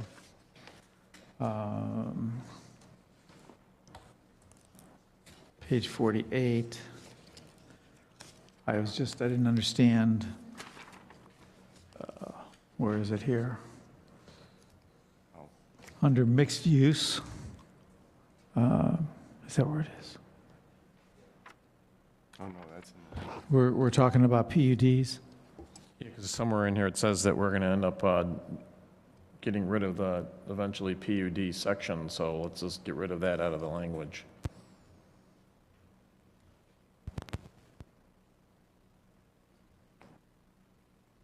So we're going to We'll just get rid of 2. get rid of bullet point 2? Can we expand on mixed use, so it's not just one little sentence? Yes, Okay, thank you. yep. I'm sorry?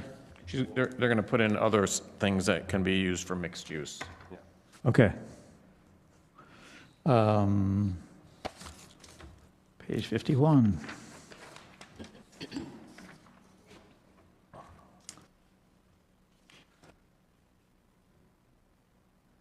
This is I just thought it might read a little better.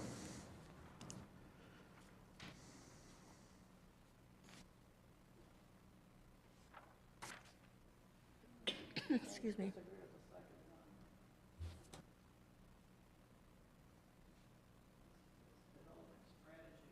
Yeah, that's what I'm asking about.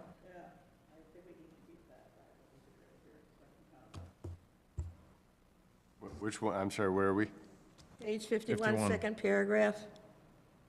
Page 5. Okay. Oh, sorry. No, it's page 5 here in Yes, this, yeah. yeah, I'm sorry, I didn't mean to confuse. I mean, we removed development strategies earlier when we were talking about specific strategies. I don't know what it adds to the sentence on the second paragraph. Right. It's about managing development, yeah. Okay. I agree with that, too. And the second sentence of the first paragraph, the change that I recommended, is that okay or is that not okay? It's good. So As written. it would begin with the general vision for the Just leave it as community. is. Okay. Again, development, development, development.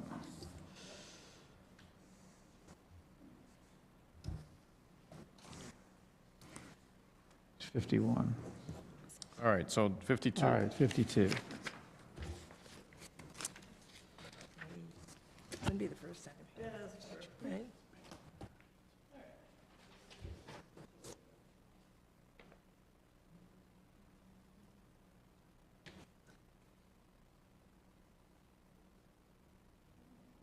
When I read this, I didn't have any problems with this. Except it says suburban pattern and all you can see is a tree. Right. I'm sorry. Okay, I'm like the photograph person, right, because they made everybody crazy, but it says suburban pattern and all you can see is a tree. I would replace that with a better suburban picture. Yeah, and I was just talking to Jake about changing the village pattern too, because all you can see is the lake, so. One other thing, too, is that even though our township is old, the houses around the lake were not built in the turn of the 19th century, Right. because that would be the early 1800s. Yes. It's the 20th century. So everybody has wants to leave this right up as is and change the photographs, is that what we're saying? Yep. Okay, so I have a question then. So in the first paragraph there, we're talking about sub-areas, in the middle of the paragraph, across sub-areas which considers the agricultural and sensitive natural resources. Do we have that defined anywhere, what those are? What is a sensitive natural resource? Because we're talking about considering them, but we don't know what they are, or where they are, or how to do anything about them.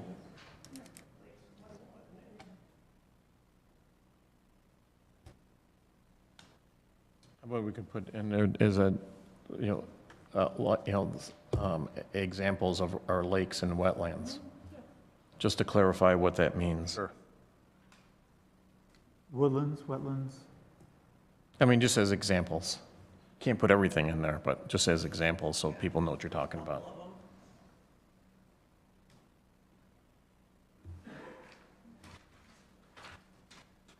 So Okay. I've got a comment, and it's probably getting in the weeds, but that's where we're at. The first sentence, in general, the desired scenario for the township's master plan includes, that's really, it feels passive. Can we tighten that up so that a scenario, a master plan doesn't have a scenario. Yep.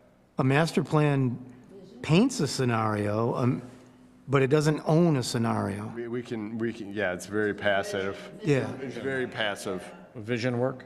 That's fine. Just the sentence, there's something really wrong with that sentence structure, and, yeah. We honestly, you guys, we didn't really dive into this particular area because it wasn't one of the things that our scope really focused on. We were focused on other parts, but if we're looking under the hood, may as well fix it. We don't want to do this again. Not for 5 years anyway. Right, 5 years. Well, hopefully that we'll have all the words right, and so next time it'll just be a simple thing, just going through and tweaking. All right. I had a question about the last sentence in the suburban pattern.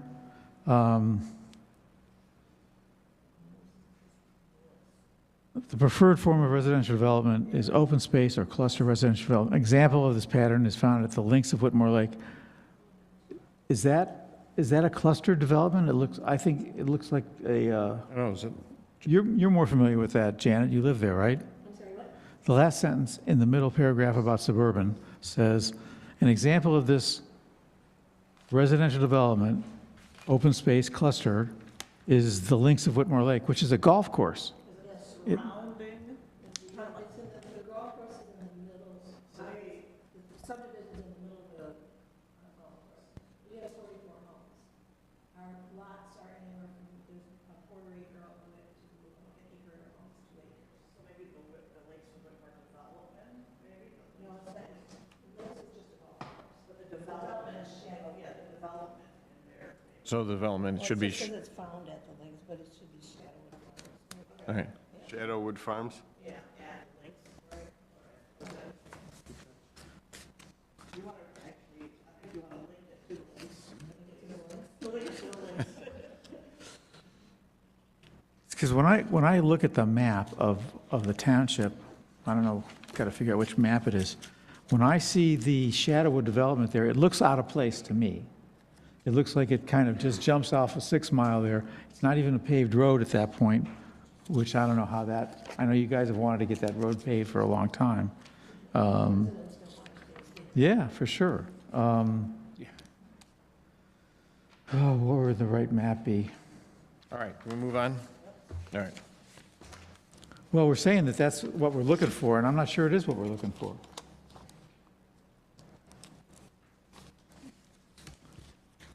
I mean, I don't know if that's what we want to encourage.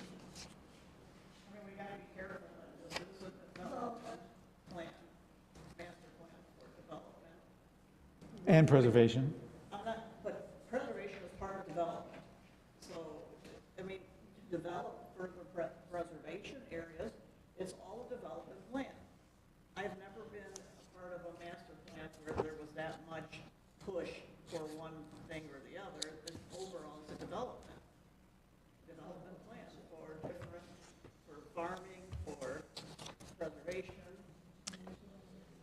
Yeah, I guess it's whether it's a noun or a verb. How are you using the word? Exactly. I'm just saying that we have to be careful to try to keep removing that when the whole intent of a master plan is to plan development one way or the other. depending on So I think that what you're missing out on is that the golf course was part of the subdivision plan to preserve and not develop the land as a subdivision.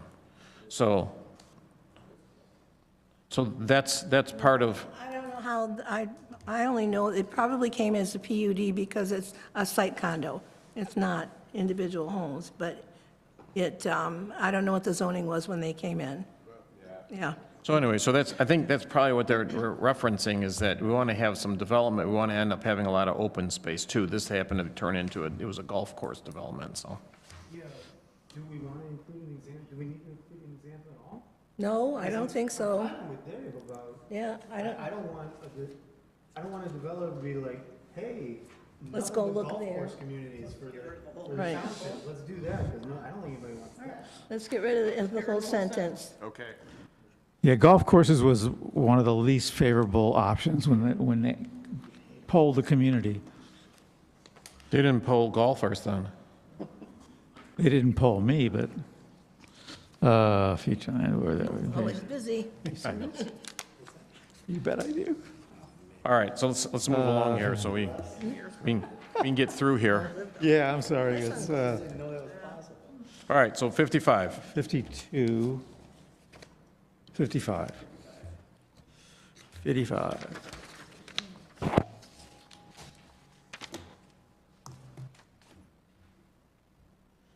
The first paragraph, I'm confused when we're talking about the open space ag land is use designation is intended to allow low-density residential development, which I understand to be 2 acre in our zoning. Is that not right? Low density is considered 2 acre? Low density is, yes. Okay, but that's not what the ag area is. Predominantly, it's 5 acre, not low density.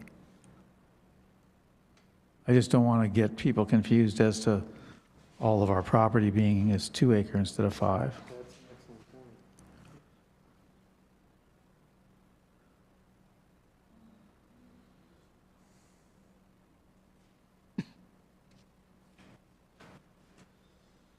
Under description,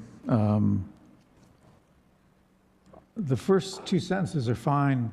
The third sentence is fine, but then it starts talking about any future development shall cluster residential units on the most suitable portions of the site, blah, blah, blah, all the way down to as AGOS within the future land use plan. That seems to me to be laid out in zoning, and it's not even needed here. I would get rid of those sentences and just end with open space preservation, then jump down to many cultivated properties.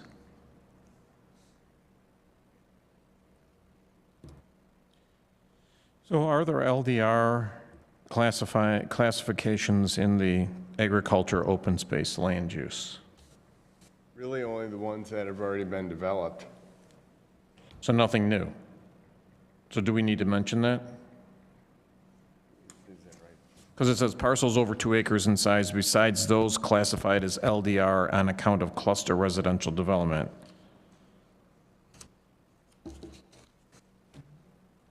Because on our future land use map, those places are already listed down as low-density residential, correct?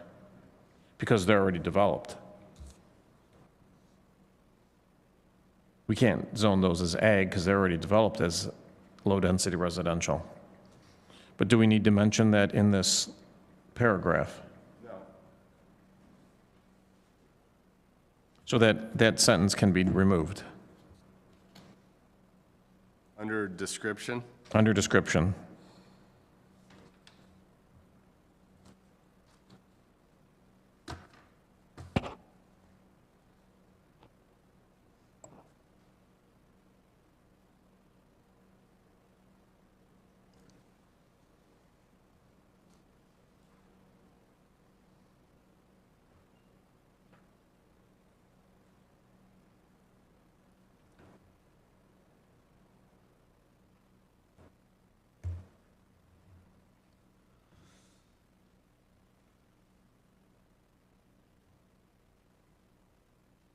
Yeah, this sentence basically refers to the ones that have already been developed, right? Right.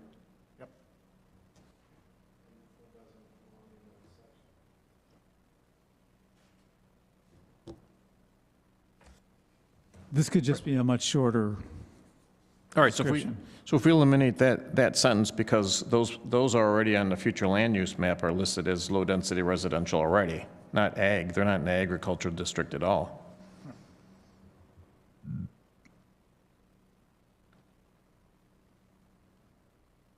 So I'm not sure what that sentence is doing in there. Okay. Does that make sense? Yep. I mean, I think if you end with this, you start with the first sentence and you end with, the focus shall be on open space preservation, period, and then you eliminate everything all the way down to the fifth line from the bottom, starting many cultivated parcels in the township are enrolled in the PA 116. Well, there's some things in here, though, I think you want to keep, like permanently dedicated open space.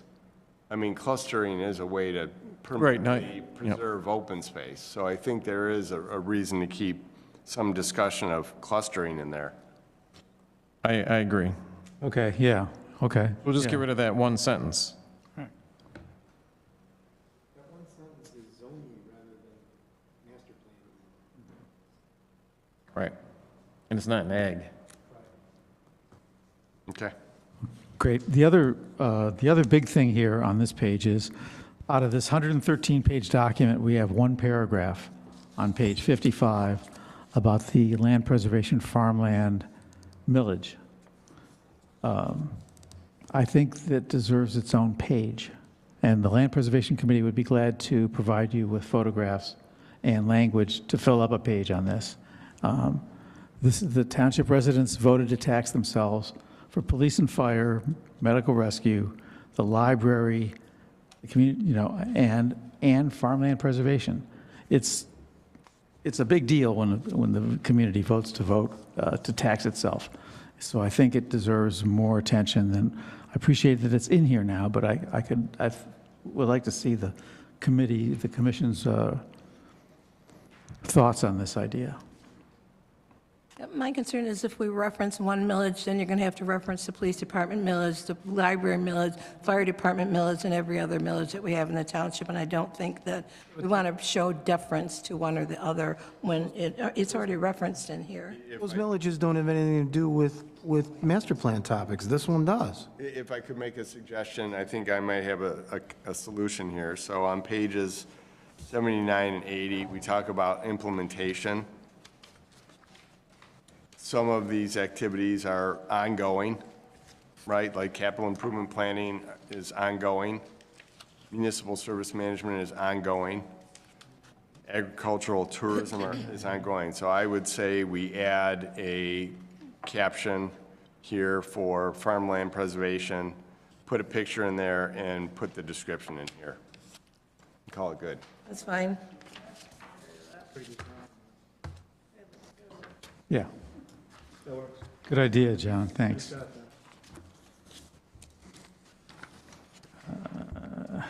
All right. Are we good so far now with 55? Yeah. Okay. So delete bullet point 4.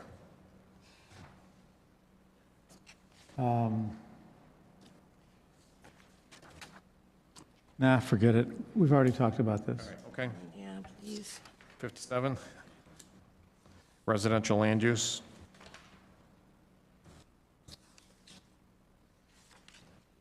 Yeah, I got a little confused when we were talking about the, under the description paragraph.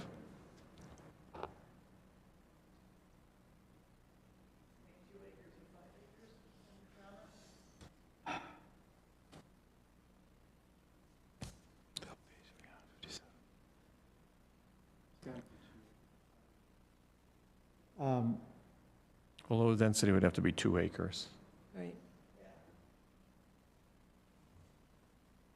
It was just, I was confused about the entire 2-acre. Well, is there a key for any of that anywhere in this? What do you mean? Like a key for the low density acreage for residential versus ag? Yeah, they're in the zoning plan. The zoning plan should have yep. But the idea, generally speaking, is there is no, I mean, really, we're getting rid of the low-density residential, period. It's almost getting phased out. There's like no developable low-density residential available from a zoning standpoint or a future land use standpoint. The only low-density residential areas within the sewer district are the ones that we know are under review or have preliminary plans approved, and the ones that are outside the sewer district have already been developed. So they're really, Do we want to say that then? And actually kind of try to weave in that we're trying to phase that out? in the zoning plan. But what do we do in the master plan? Why do we even have it? Well, it's an is state in the master plan, it's existing, so you have to recognize that it exists. I think the point is, if we're trying to Yep, do less of it in the future, we should, I think, got it. Clarify that. Yep. Okay. Okay, so we're going to add something that says basically that this isn't really an option that's available anymore. It's limited to existing developments or something. Yeah, okay, To reflect the character of existing developments. okay. I don't mean to overly emphasize that, but that's got to happen, because if something's in our master plan that we don't offer, that's a real problem. Well, it's not that we don't Not offer offer it. like it's a menu, but you know what I'm trying to say. Right. If it's Yep, I got it. Like it's an option. as an option, right?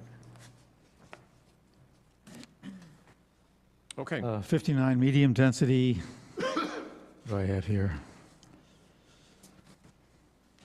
This whole description is basically talking about Chestnut and Detroit Riverside Capital, essentially, these are the only two that we've got.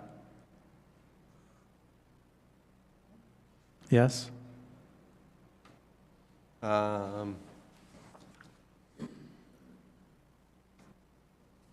Yeah, looking at the, Capital and, the Robertson Brothers Medium. Robertson Brothers, is that what you said? in Yeah. Woodfield. Yeah, because it's downtown. Yeah. This is where it is, we were talking about, somebody was talking about adding into Kelly property, Yeah, change that, so that would happen, that would be in there too. All right. So we're going to add the Kelly property back in. Are we talking about that now, or? No, yeah. no, well, this is the medium-density residential. He was just saying that Just there's leave it not any alone, other yeah. spots, and I said there will be, As far as the description goes, yep, yeah. okay. Right, When we get to the future land use map, we can talk about Okay. that. yep, all right. Jumping to page 65. Here's the thing, that was where I was looking for. Under description, the second paragraph ends with MU area. I don't know what that is. Is that It should be- 65? Should be taken out. It was a mixed-use area. Where's that? Last clause.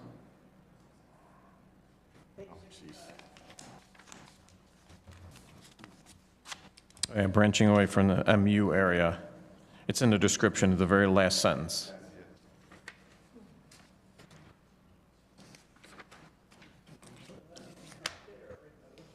Removed.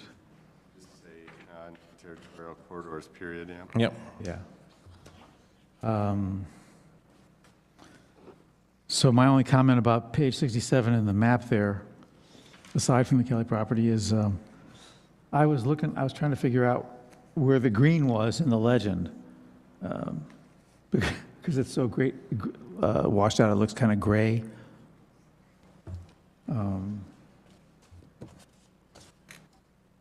Otherwise, it's a nice map. Okay. 77. 77. It's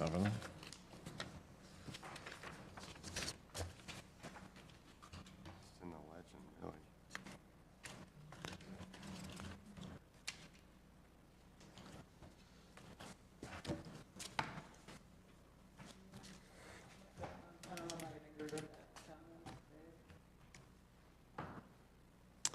Which part of it? You're prioritizing. I don't know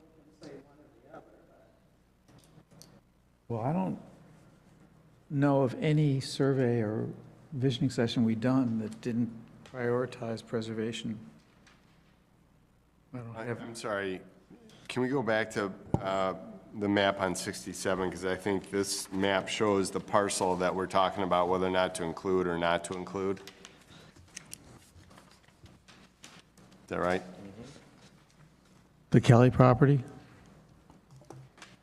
Oh, okay, actually, I found a swap. All right, let's hear it. Okay, so it is the southeast corner of 23, between the industrial and the commercial property. There is an MDR there. That could probably go away. I don't know where you are. She's on the future land use map, the big one. Yep. So what page is that? 54. And then this could be.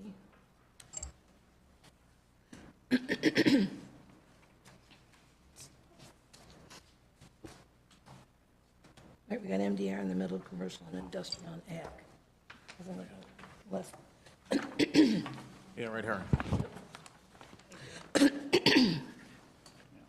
see that, John? No. It's medium-density residential right between industrial, commercial, and ag.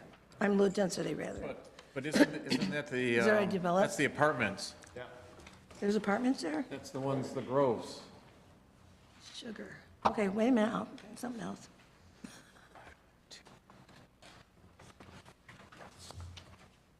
Do we have to do a swap?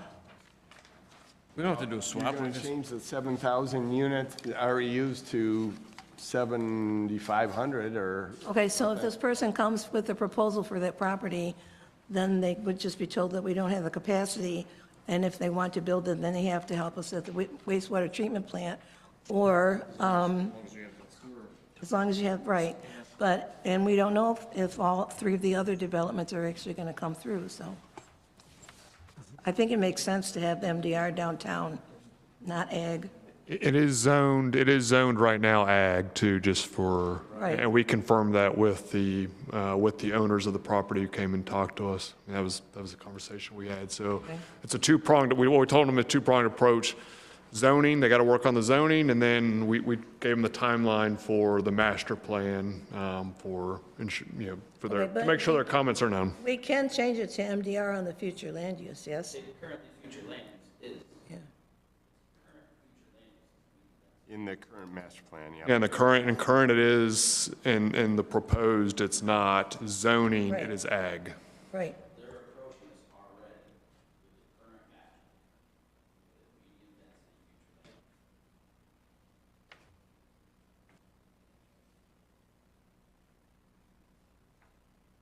So can we change it or not? we just leave it. And they would have to ask for a rezoning? No, They'll still have to ask for a rezoning. They'll still have to ask for a rezoning because it's zoned ag. Ag, yeah. Okay, So not only will they have to ask for, okay, so let's say for the sake of discussion tonight, we change it back to MDR and add it into the sewer district. it is in the sewer district. District currently. Well, it's Yeah. not on the proposed map, it's not. Correct. So what I'm saying is, let's say we change the proposed map to include it in the sewer district and show it as medium-density residential. They'll still have to come in You do a rezoning. and do a rezoning and demonstrate that they have capacity. Right. That's fine. So if, hold on, just to ask the question, if one of the existing projects that's going on gets dropped, we do have the capacity, are we okay if that goes to be an MDR? Yeah. Okay, thanks. I would, just as you're exploring the sewer policy, I would look and see what entitlements any of those developments have to sewer capacity, especially the two that were most recently added to the sewer district. And if for some reason those projects don't go forward, I would immediately take them out of the sewer district if Attorney agrees that there's no risk. Exactly. Thank you. All right, we're back to page 77. So, I'm sorry, can we stay with the future land use map for a moment? So there were 7 changes that I made, or that we made, from the previous version that was provided in July. So I'll go through each of these. These decisions or changes were made in direct correlation to the sewer service district capacity. So the first change you'll see is the extension of medium-density residential at the Robertson Brothers property. This is at the southern end of the sewer service district map. The next change you'll see, and I provided both of these maps, so you can kind of compare right next to each other. The next, Jake, hold on a second. I'm trying to find this. I see the sewer district there. I think I see Robin Alexander's place, which is in like a commercial color. And then there's the dark brown. Is that the property you're talking about, or the light yellow? It goes from yellow to brown. It's that little box behind Alexander's. Goes from yellow to brown. Just a little leg, yeah. Do you see it? Oh, that little leg. Oh, all right, okay, thank you. That's Okay. number 1, all right. That's one change. that's one. The next is on 5 Mile on the east and west side of US 23.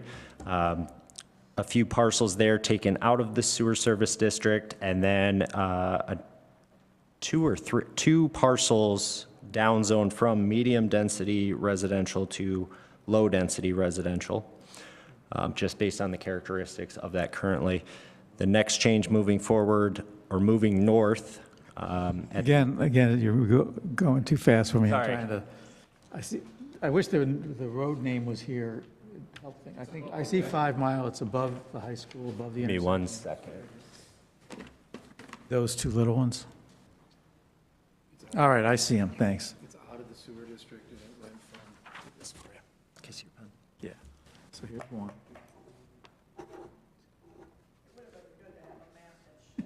Show streets. The changes, perhaps. You're the man, thank you. No problem. You want to do that? Yeah, 1, Mark it up for you. 2. Yeah. It's like these cartoons where you have, try to find the differences between the 2.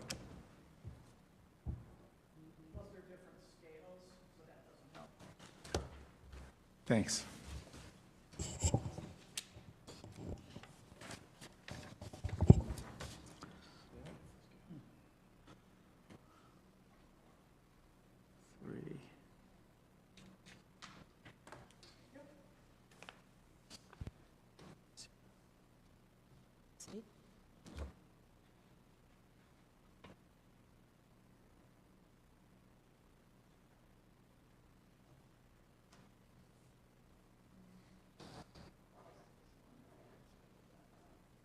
I did.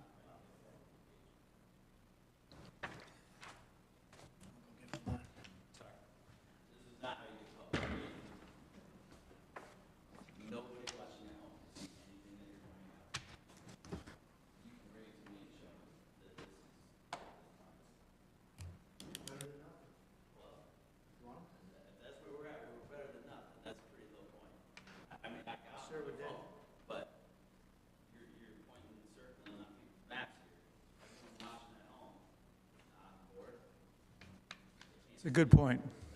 When we do the public hearing, can you bring something that shows those changes? Yep.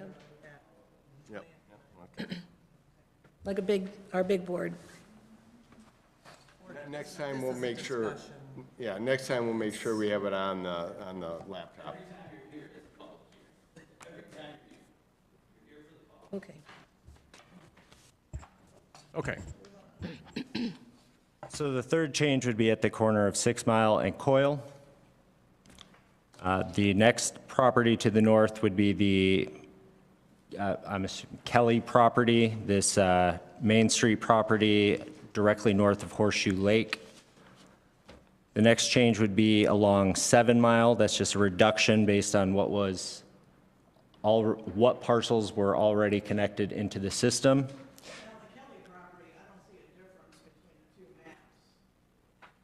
It's just, In or outside the district? correct. The next change was just adjusting the community park based on future plans. Now, that lot split hasn't happened officially yet, so that is an estimation of what it would be. And then the last were the properties on Barker Road to the west of Wildwood Lake. Okay.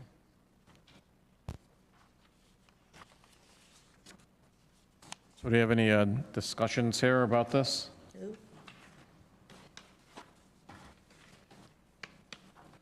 And these were all based on the first vision session that we had here in the Public Safety Building initially, right? I'm sorry, which session? The planning commission work session? Planning we Commission, had? where we had the very Around the first one we tables? had, yes. Yep. mhm, Okay. Yep.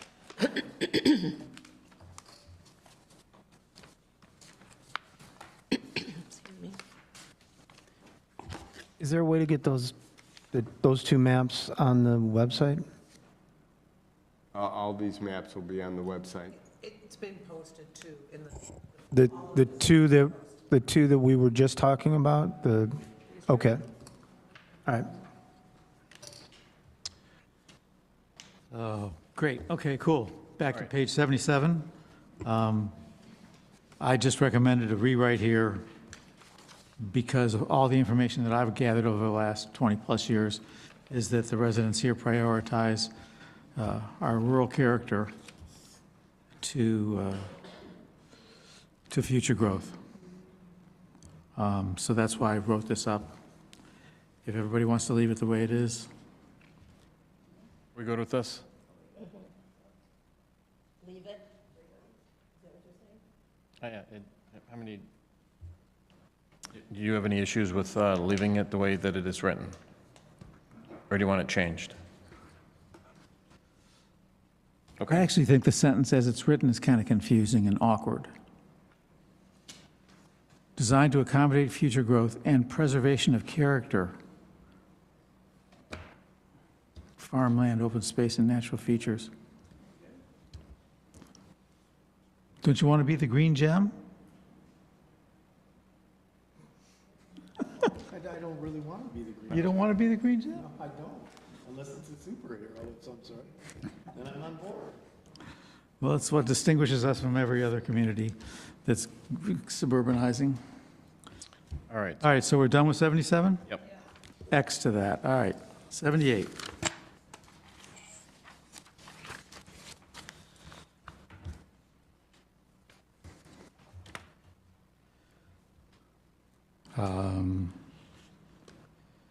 Zoning requirements.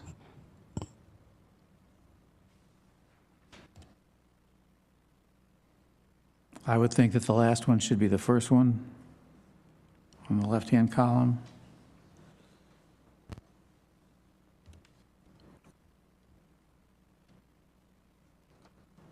You can only promote no growth and preservation of barren land so much before you start eliminating public services, supporting public services. That's what my fear is, that all of a sudden we don't have the capacity to pay for all these services because we have no tax base to, or people to use it. So we have to be careful. I understand there needs to be a balance, but it's been proven hundreds of times that residential development on farmland makes the township treasury poorer, not richer.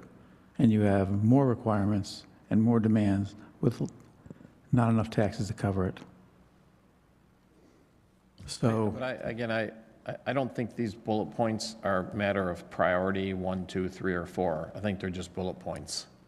So I don't have any particular, reason to think that just because it's listed and the bullet point is last, that it's less than any of the other ones. We have to say the list of priorities. Right. Or in order of priority. generally, the things that are most important get mentioned first. That's just common practice when you're reading something. Yeah, but this isn't, we're not listing these down, there's no place in this that says these are our priorities. No, I'm just gleaning from having read the entire document, and then when we do have bullet points, promoting growth is almost always at the top, and preservation is almost always at the bottom. That's a pattern which doesn't match up with what the residents here have repeatedly said are their priorities. But we've been changing the wording of this to make that more clear. Yeah, I appreciate that. So all of these bullet points, like I said, if somebody's reading through these things and they're looking at that, for those particular things and getting hung up on them, I hear you, Mark. I think there's just too much that we have to get through to get stuck in the weeds. Okay. On the right-hand side, under zoning adjustments, the second one, this sounds like something that we plan on doing as a planning commission and recommending it to the Board of Trustees. And that's what this whole category is, are various things that we plan to be doing. Is that the idea? Yeah. Okay. This is the implementation. Okay. How we're going to implement it. So Very good. Do you still want to delete that, or? Yeah, leave it. Leave it. Oh, leave it? Yeah.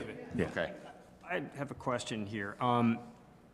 Just relative to what's going on in Saline. I don't think nothing I've read here talks about stuff like data centers and things like that.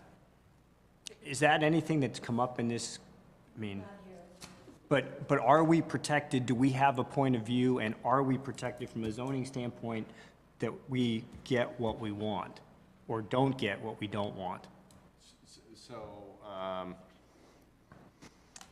my response to that is, this is sort of the immediate things that we need to do to align with the master plan. We've also said there's a second prong approach with respect to the zoning ordinance, and that is to update the technical review that was done a couple of years ago to address things like what new uses are coming out that the township needs to be prepared for and address those. So that's a different. Okay, and I guess all I'm saying is then, do we want to reference that somewhere in this document, that's a step, or I just think we need to actively say, hey, there's a lot of things that are happening that nobody foresaw 10 years ago. What are we doing to make sure we're keeping on top of that? Yep, I'll put a general bullet in here that talks to that. Okay, cool, thanks. All right, so we're on to 80, right? Page 80 under capital improvement. I think that it reads easier when you split up a long paragraph into several paragraphs. It's just more accessible when you read it. So after the first sentence there, I would start a new paragraph, once the Planning Commission has drafted and adopted a master plan, just to break it up. And to highlight, I mean, it allows you to highlight more easily the sentence about all public works within the municipality must be submitted to the Township Planning Commission for approval of the project. That didn't happen, for instance, with the expanding of the sewer district in our township for the Robertson project. And somehow or another, it'd be great if we could put that in italics or bold or underlined or something so that maybe that doesn't happen again in the future. Just a recommendation of layout. 80, left-hand side.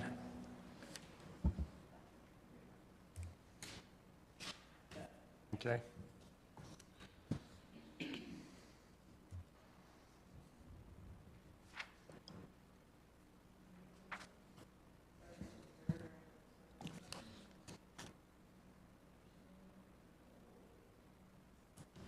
And then after that sentence, you could start even a third paragraph. It makes it easier to access language when it's broken up a bit.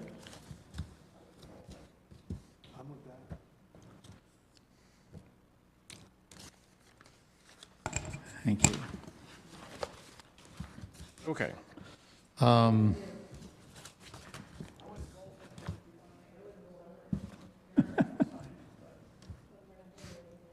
Yeah, it can still be ignored, so it doesn't really matter whether we bold it or not. Page 84, Right-hand column.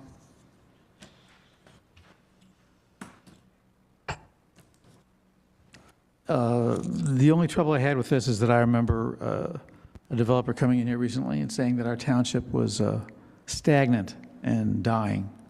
And the statistics from 2010 to 2020 show that our population dropped by 7 people. So I wouldn't exactly call that a decline, since it's 0.0008% of the population.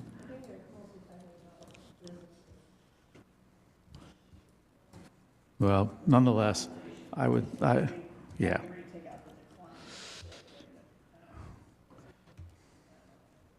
I would say that the population stabilized for that period of time. And then it starts talking about predicted to increase substantially with a 14% increase. We're already looking at a 30% increase. So somehow or another, we should kind of figure out how to rewrite this to reflect what's actually potentially happening.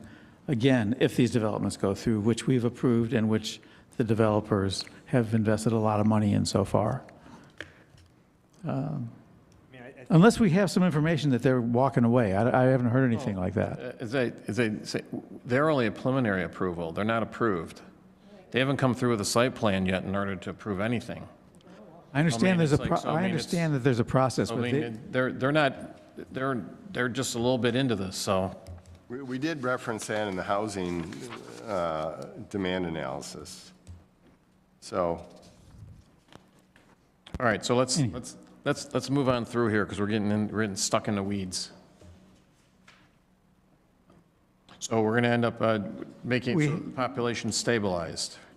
All right. And then in the second paragraph, the last part of it says, this indicates there's been a slowing, a loss of growth in the community in recent years. I don't believe that's true. I think we've been very stable for the last 10 or 15 years. And there has been growth. I haven't seen that in any statistics. Well, I don't know if that's changed from 15 years ago.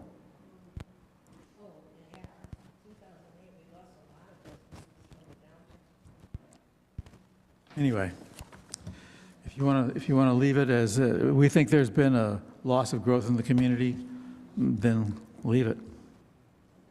All right. 85.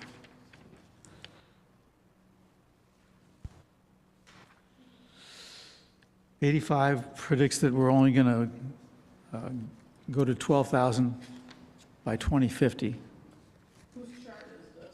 SEMCOG.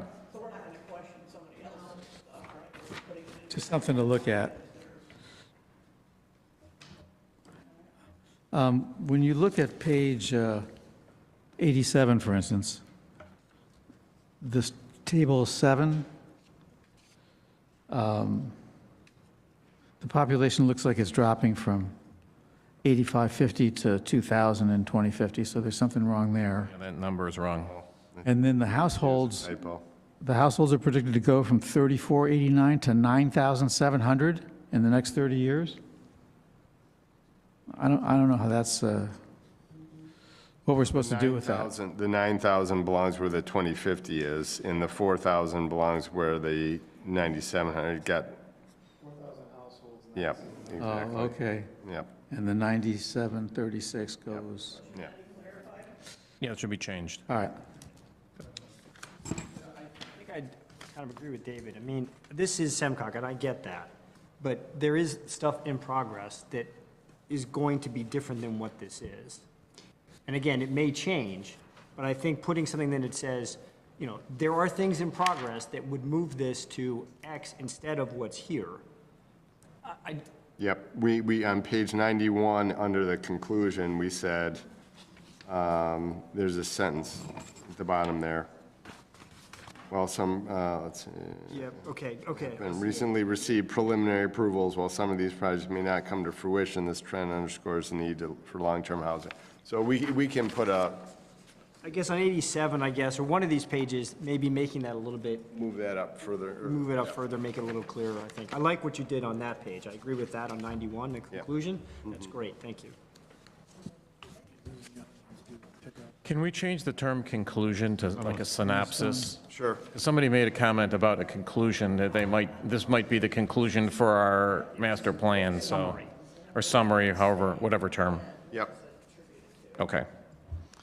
So I'm just curious, John, on page 90, all these conclusions are ones that you guys came up with, or did you find them somewhere? Are they SEMCOG conclusions, or?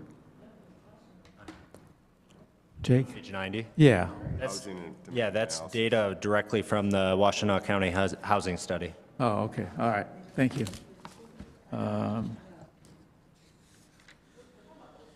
91, It would be nice if we kind of got a feel for what those vacancies are.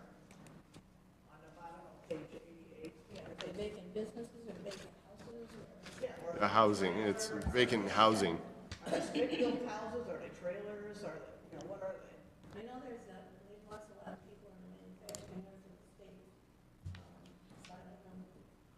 I thought they lost a bunch and then they got a bunch back. It'd just be nice to have some type, but that's kind of, you know, it's really terrible when you look at all those vacancies. We can see if we can find a way to break down the vacant units. I'm not sure if there's any readily available data.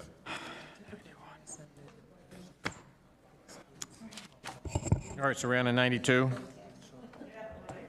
Okay.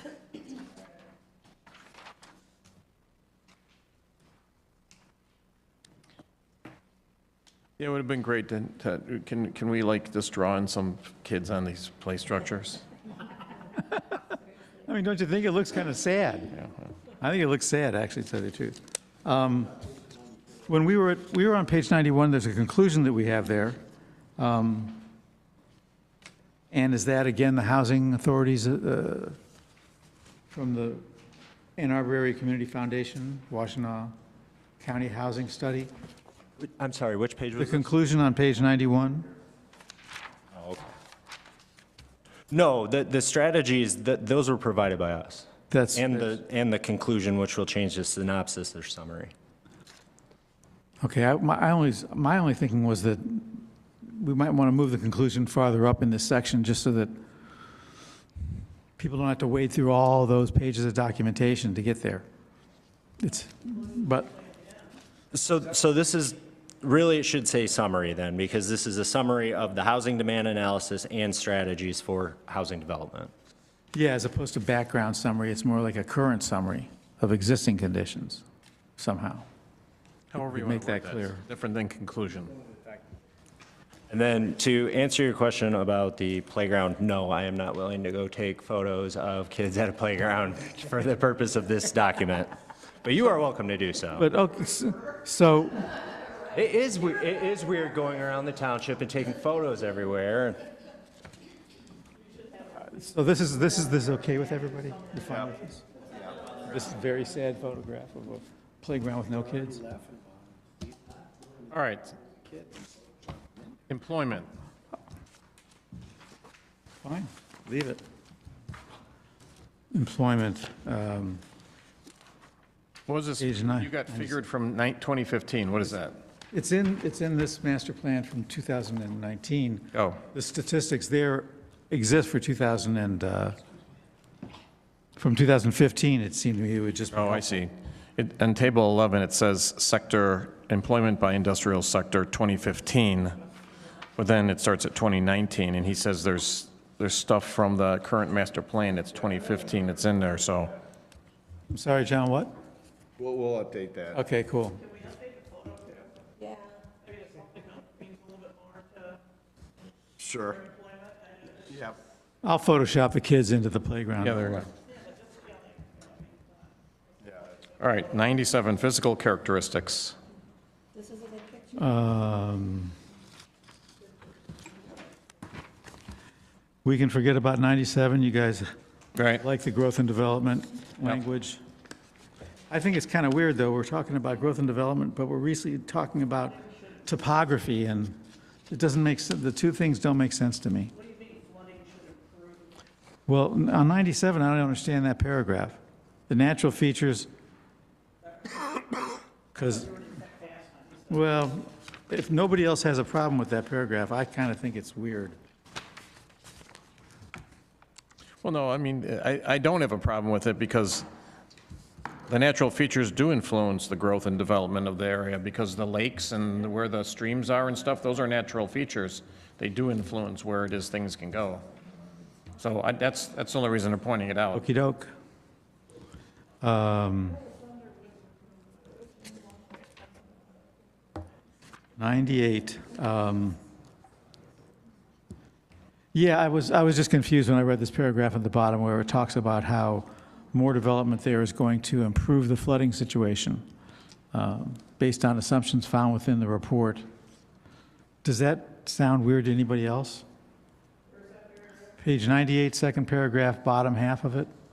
The study goes on to conclude, right side, second paragraph, middle of it says, the study goes on to conclude that, quote, Well, I think in reading that, it says, as long as future developments restrict stormwater runoff, such as the capacity is, that capacity is not exceeded, the current flooding problem should not worsen, should actually improve. So yeah, I think that if a development's going to go in and they do their stormwater right, in some areas where you may end up getting flooding occurring naturally, that may end up being able to direct it so that it doesn't flood as much.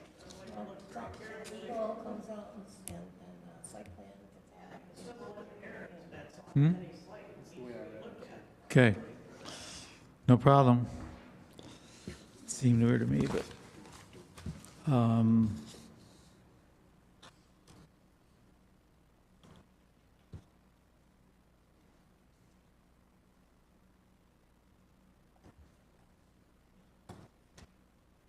There was already a map in here with a 100-year floodplain. I saw it someplace. Yeah. Okay. So I guess these are just definitions without any values placed on them. Okay. The map on page 100. This is exactly the same map from 2016. There hasn't been any new maps made by the county since 2016, because this is the same map from our 2019 master plan.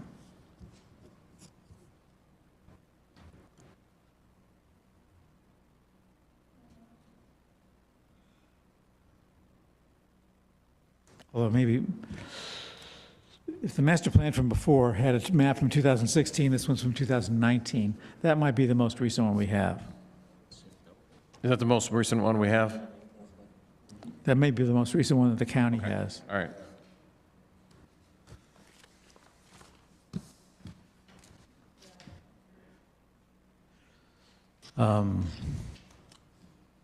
So with farmland, the millage is going to be mentioned in there? So this is where we're going to mention, in addition to that little box that we're going to have back in the, oh, I can't even find it anymore. We're going to add that one particular area to talk about the land preservation millage. Well, we actually have in here, it does say about the millage. On page 101? Yes.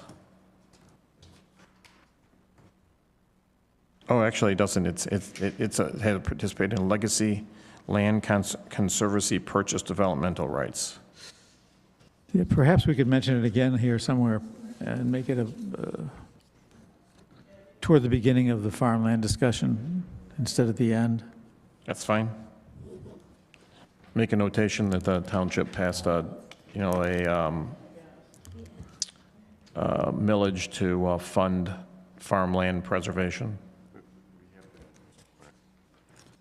It's in here, but just under the farmland, just to mention that.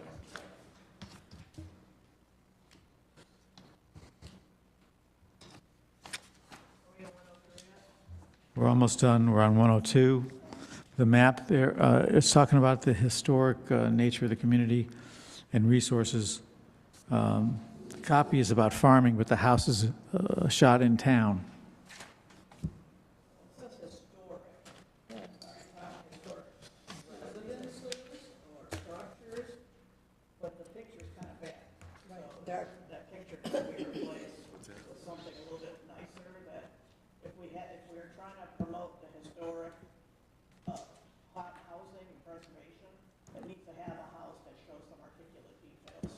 Well, the section, and the section is actually 12 is physical characteristics. It's not specifically about science. Right. Somehow this is not organized. Right. Can you guys take another look at the way it's organized, at least? Like under school, even under the school category, it'd be kind of nice to put a picture of the school. We have a great looking school, the middle school, high school. It'd be really nice to throw that in there. What page are you on? I kind of flipping because I'm looking at the photos. She's on 105. Okay. Where you have the school. You know, let's, instead of showing a sign of a library, let's show the actual school. That's something to be very proud of. It's a LEED certified building. It was one of the very first school buildings to get LEED accredited. Let's promote that. We don't even, you know, we don't say anything about that. We should really promote that. That it's really LEED. I think silver. I'm not mistaken, I can't remember. Silver or, I believe it was silver. yeah. But I mean, that's something that we should promote that. And because we are trying to conserve, we're trying to do, and that's how you do it, through school. You know, and that's. 100% we'll put it in there, yep. I had just a small correction. We'll expand the description there a little bit. Page 104, under communities, under government facilities, when you're talking about the makeup of the board of trustees, the word which should probably be whom.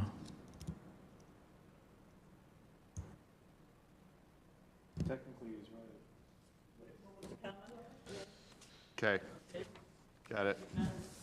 Yeah. You're talking about people. Okay. And can we replace that photo with a building here? And could we be specific about 3 officers to the, just say, supervisor, treasurer, clerk, and board trustees? For sure. Also, we actually are not a paid-on-call fire department. I didn't catch that. I just have one more question under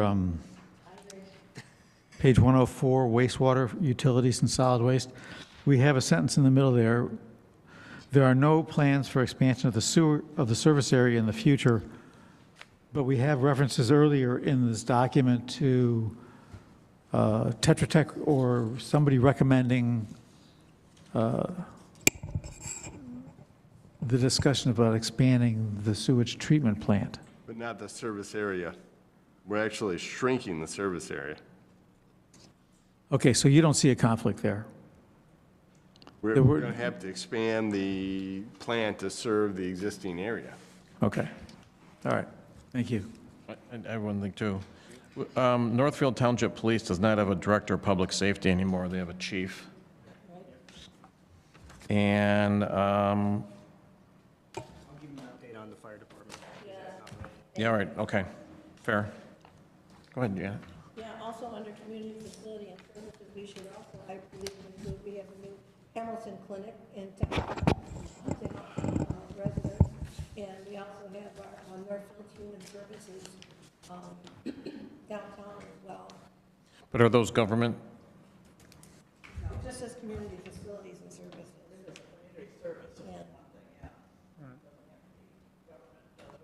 I didn't know where she was going to put it in here. I thought she It's was, also public transportation and schools and. yeah, that's fine, yeah. I'm sorry, what was it? Hamilton Clinic and what else? Hamilton Clinic and the Northfield Human, I don't want to mess up, Human Services.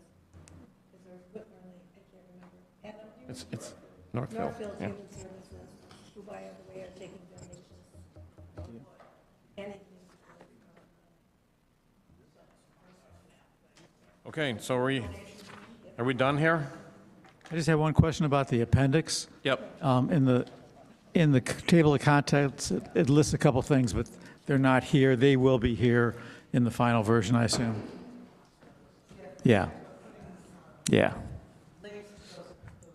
Yeah, links. Survey, yeah.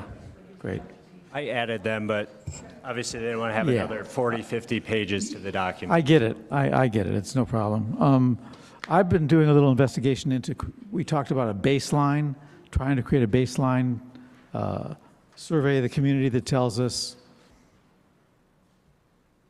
taxes, number of households, number of people in the police department, fire department, so that we have a baseline data of where we're at before these potential 1,119 rooftops go in, so that we have it available to us.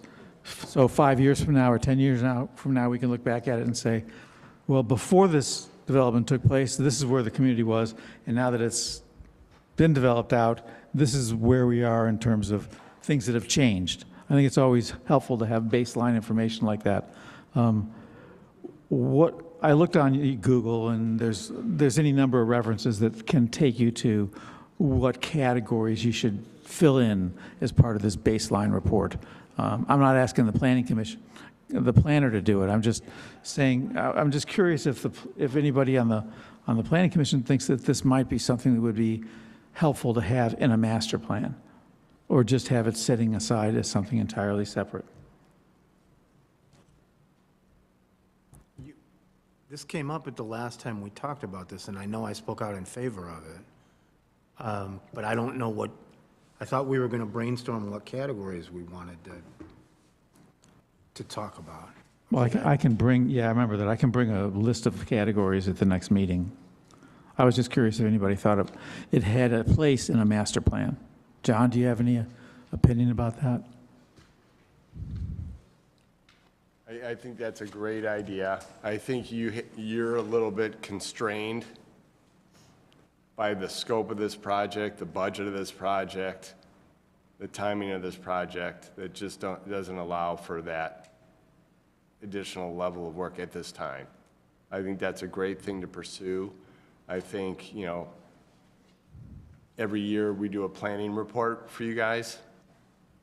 So I think we could work on developing something like that could be reviewed on an annual basis, but it's beyond the scope of the master plan at this point in time, for sure.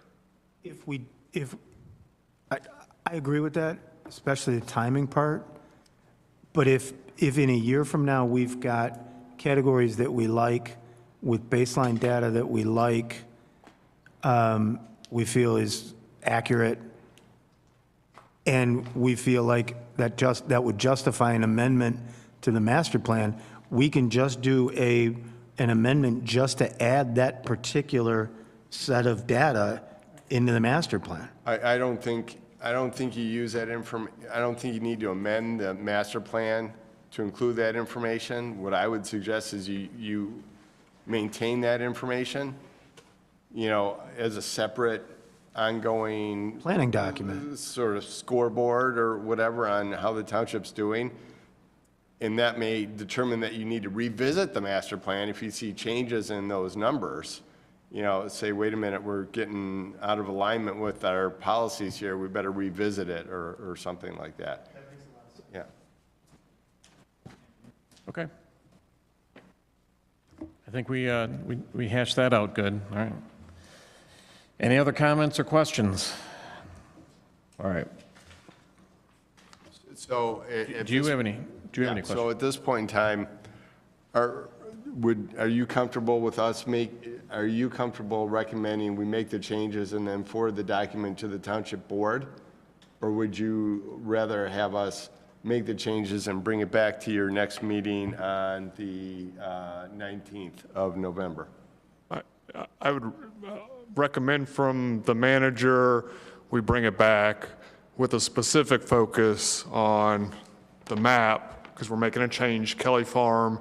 And then I think the page 36, the sewer municipal guide, is probably the key. That's one of the key pages. We had some changes that we needed to make about our municipal wastewater treatment strategy. That may be the focus. We can hit, we've got the changes here. We're going to focus on those changes that the commission came with tonight. Most of them are fairly simple, and we could maybe focus on those 2 pages, but I do recommend it comes back to the Planning Commission one more time. Any other? Totally concur with that. Okay. I also want to mention that Julie agrees too. Yeah, she's going to She got in first. Fingers are crossed, yeah. Doug said it, but Julie. So there's your answer. You're going to have to bring it back to us again.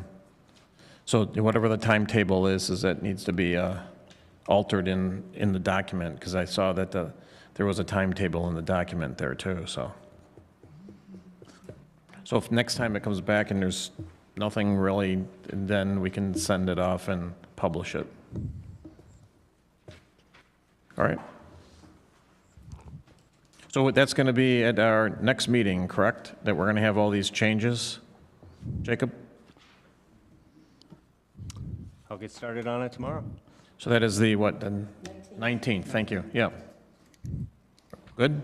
Yep. All right, So I will have it either the 12th or the 13th to Julie then. okay. Yeah, and I'd like to sincerely thank you for all the work you've done, both of you. Yep. It's a lot. It's a big document. All right. I'm going to move to approve the minutes from October 15th, 2025 Planning Commission meeting as presented and dispense with the reading. I got one change. Okay, Page 4, very first sentence, talks about a 93-day state-mandated review period for the master plan. Should be changed to 63. all right, so there's one correction on the minutes. 93 should be changed to 63 days. Just a typo. Yep. Okay.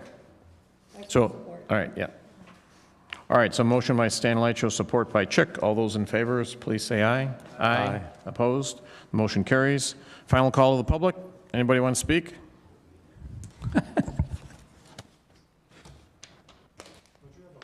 Nope. 3 kids at it. Thank you, guys. Adam Only, Northfield Township resident. The school district map, I don't think is accurate in there. I think the northern boundary for Whitmore Lake School District at one point goes to Spicer Road, and I think you guys have it in there. It's just 8 Mile Road. So might want to look at that again. Throughout this document, talks about policy, encourage growth in existing public sewer area, directing it downtown, and then you completely contradict that in this document when you remove the sewer district in the downtown area. So I really hope that that change is made before it goes to the board to keep that future land use in there. And whether a developer chooses to develop it or chooses to pay for the infrastructure to be able to develop it, that is completely on them. But if you're going to have language, encourage new growth within the existing public sewer area, limit new growth to areas within the existing public sewer area, and then you restrict the sewer area, like, you might as well remove all that language out of there because it completely contradicts it. Other than that, thank you for a fine Wednesday evening. All right, thank you. Comments from the commissioners?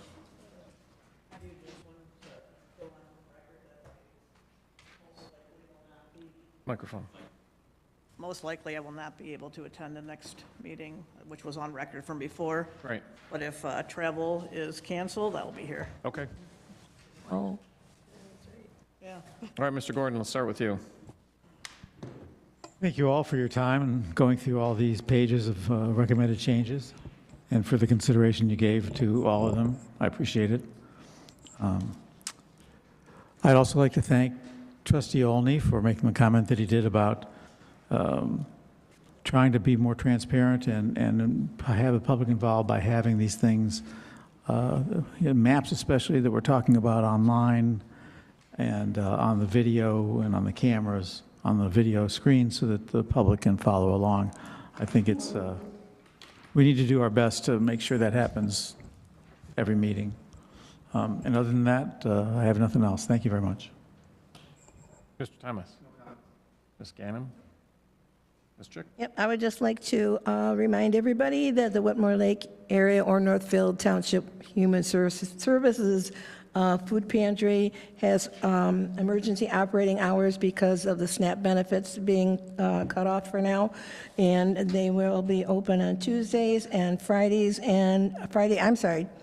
every Tuesday, Friday, November 7th, and Wednesday, November 12th for donations, and they're really looking for as much as anybody can give to help people out. We have thousands of people that use our food pantry, so thank you. All right, thank you. Mr. Kennedy? Yeah, just a comment, there was a discussion in the last meeting about traffic stuff, and we talked a little bit about it here. And we've got new developments planned potentially at that, basically, North Territorial 23 Whitmore Lake Road. Many times recently, I have seen significant backups between the stoplight at Whitmore Lake Road, all the way down North Territorial to the roundabouts, and literally backing up traffic coming off of 23. And that's current state. So it says to me there's something wrong going on there. And so if we add in another 900 homes in that little area, I see an issue. And I'm just curious as to, you know, what data we have that says that it's going to be fine, because it doesn't look like it's going to be fine to me. Okay, so how do we get ahead of that? What, I mean, it seems like that's something we need to, We don't have any control over the roads. That's Washtenaw County. okay, but can we, I mean, I guess, can we ask for those studies or what? We require those studies. The county road commissioner requires those studies. The developer does them, and then they're evaluated by the county and the township's engineers to make sure that they're valid and accurate.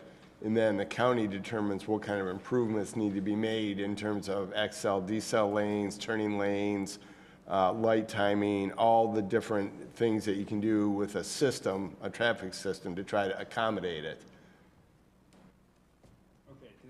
I'm just seeing it as a current state issue, let Yep. alone Yep. what's going to, you know, so, all right, maybe I can talk offline or whatever to have a better understanding. It just seems like we have an issue there, and it's going to get worse. Mr. Zarzaki? No other comments than ones you already had. All right. I'd like to make a couple of comments. First of all, for anybody that has their packet, a printed packet, keep the stuff from the conditional land use, because we're going to need that in a few weeks, so when we have our public hearing, so that way we don't have to just have new ones made. The other thing is, a couple weeks ago, I had the privilege and honor in order to swear in a new member to the Army Reserve down in Ann Arbor. It was my daughter's best friend. So I was able to do that, which was, you know, that was something that was pretty cool to do. Then, as always, I want to make sure we keep our men and women in uniform in our thoughts and prayers. Their sacrifices are what is allowing us to have our freedoms and our ability to have these expressions in nights like this. So, and with that, I make a motion to adjourn. Motion by Stan Alicho, support by Ms. Chick. All those in favor, please say aye. Aye. And those opposed? All right. And one other thing. I need to make sure, because I skipped over this, the announcement for the next meeting, which is going to be November 19th, 2025. Everybody have a good night. Thank you.